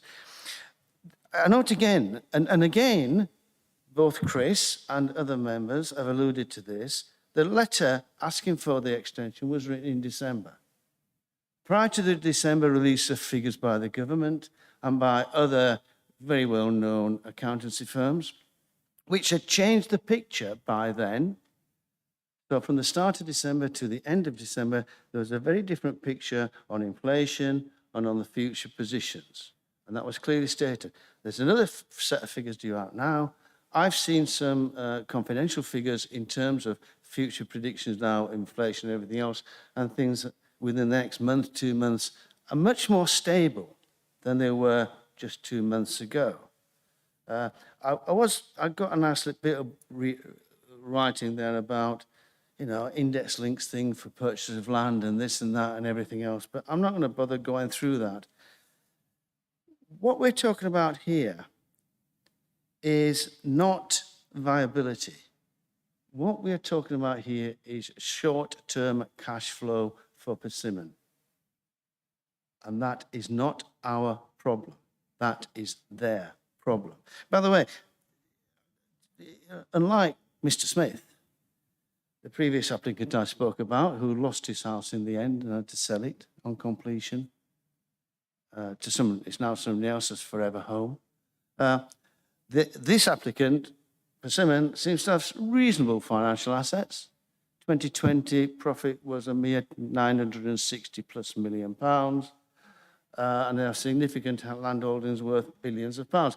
In fact, I quote the Group Chief Executive who commented last month, just after the letter arrived at Wiltshire, to say Persimmon entered 2022 in a strong position with a healthy forward sales and a good weekly sales rates, which continued throughout the first half of the year. This, together with our increased levels of build efficiency, means we are well positioned to deliver new home completions for the year within our previously stated target range, whilst maintaining an industry-leading housing margin. They're the best in the market for having margins on houses, despite the recent deterioration in market conditions leading to an increased cancellation rates.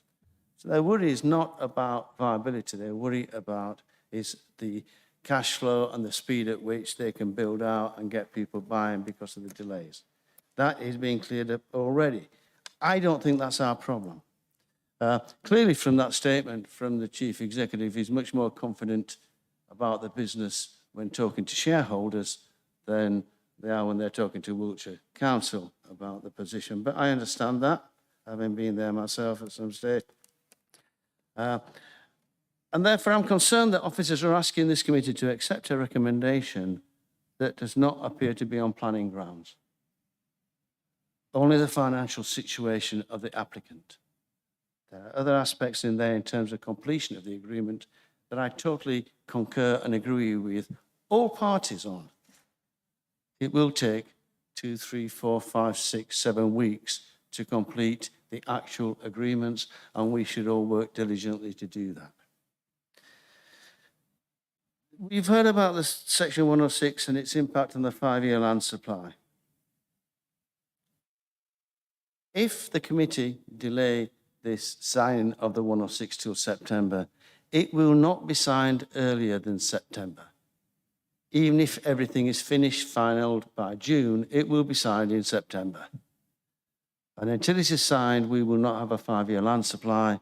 Every appeal, every application this committee receives from now until September, you will be under huge pressure from the officers talking about the costs, talking about legal impact and all the rest of it, which is ironic because they talk about the legal impact of 100 grand, but they can manage without 8 million from HIF.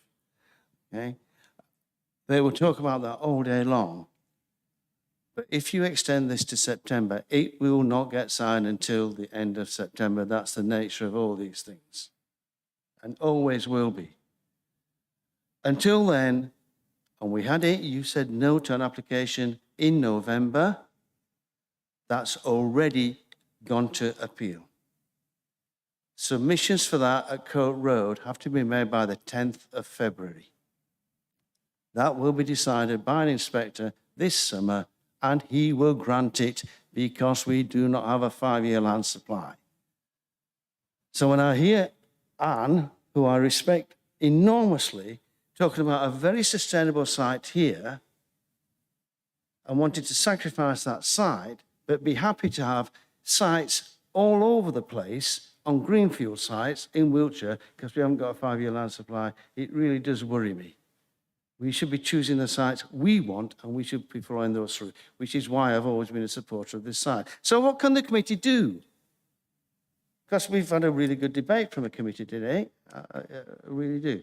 It appears from the document that you can either say yes to this or you can say no to this.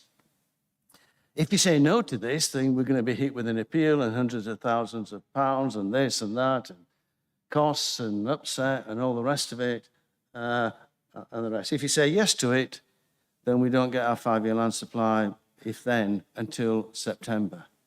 So it's a bit of a dilemma for the committee because neither are pretty good. There are other options, and I did check these options with legal prior to this meeting because I would do, wouldn't I? For example, you could extend, as the chair has alluded to, the agreement to extend until March the 31st. That finalises and does not put a guillotine on anything. All parties can work diligently until March the 31st, because March the 31st, by then, they should have completed the Section 106 completely. They should have sorted out the Wiltshire Wildlife Agreement. And the marketplace will have had another 3 months to settle down and give them a better forecast. Of course, if they need to come back then and extend, they'll be able to have a better argument on why we should do that for them, because I'm not convinced by any argument I've heard today from anybody as to why we should explain because of Persimmon's financial situation compared to this council's. And they can come back with that argument, and actually, Andrew will save a job. He can leave the report exactly as it is today, just change the dates when we come back in March if they need to extend again. And by doing that, there'll be no appeal because we've said yes to it, so there's no risk of appeal. And yet we're in a position where we are giving more time, we are supporting the application, but we are not just saying this is an open-ended checkbook that this council will give you to allow you to carry on and not get this sorted. 2018, this was approved. It should have been sorted years ago. And when we talk about land values and upset because of the interest rates and this and that and cash flow and all the rest, forget all about the 10% land value increases since 2018. They've had 4 years of that. So nobody's mentioned that today. Okay? So I think it's absolutely essential. Now, one irony on this, and I love irony, I really do. There's a beautiful irony to this. If you had a 5-year land supply, or, amazingly, if a 5-year land supply was no longer required by government, if eventually they saw bloody sense and did that and got rid of it, we could rely on our local plan. There you are, Adrian. That's the strategy. Okay? We could rely on the local plan and the neighbourhood plans to support us in our planning decisions. As a result, we would be happy today to extend this to September for Chris. He could have his extension because we wouldn't be worried about our 5-year land supply. So my suggestion to Chris is that go back and next time go back to the CEO, Dean Finch, suggest that the next time he sees Michael, because I am sure that he's on first name terms with Mr. Gove, he suggests to Michael that he gets rid of the 5-year land supply as a requirement for councils like Wiltshire, who are building the houses, who are hitting all their numbers. Because if he did that before March, we'd be quite happy to extend to September. If that does not happen, they can come back in March and ask again. But they will understand that this committee is not very happy about this and is fed up of being bullied and pushed around and want to stand up and say, this is what Wiltshire wants, not what Persimmon wants. Thank you. Thank you for that, Philip. Really appreciate that. Well, I want to open this to debate now. And actually, I am going to propose that I'm going to just change the date. We do agree this application, but I want the date moved to the 31st of March, exactly as Philip said, and of course you've heard me banging on about this as it is, and I couldn't live with myself if I exposed the authority to a loss of the HIB fund. And as Chris has said that he could secure it in 2 months, and we're just talking about 11 weeks away, then we've all got to be really, really focused on this. I want to hear what everybody has to say within the debate, but I'm asking for a seconder for that. I've got Pip's the first to put her hand up. Thank you, Pip. So I've got a seconder for that. And I want to open this to debate. That's my proposal. The recommendation exactly as is, but with the date being the end of March. Tony, thank you.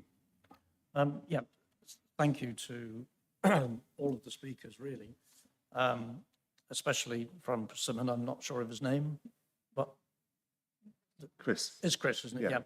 Yeah. Which gave us an understanding of exactly where they're coming from, as we have to deal with Persimmon right the way through the county. So it's really good that he's been here. And I understand then about the timing, the viability, and the extensions. But obviously, what has triggered you to bring this debate to an end today, I hope, is that we would go for a March 31st date. So we are giving significant value to them as developers and to us as Wiltshire councillors to actually consider that this is a good plan, it's a good design, it's what we want.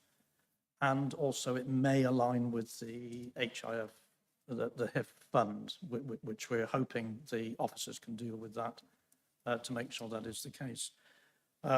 Also, Chris, the speaker from the developer, did suggest that if we went for a March 31st, it's quite possible that they will have in place the progress with Wiltshire Wildlife Trust and the adjustments of signatures that they require. So I'm really quite happy to actually support that. Thank you, obviously, Phil, coming here, giving us a little word that he's been dealing with us, for some years as leader back in the, of course, a few years ago. So he knows exactly what the situation is. And predominantly, I suppose it's the 5-year land supply that we're considering, but we're hoping that Persimmon will do this within a viability situation, that they can make their profits, people can buy the houses, and we've got places to live. So I'm fine with it. So thank you. Yeah. Thank you, Tony. Pip, did you want to speak, being the seconder, or were you just happy to?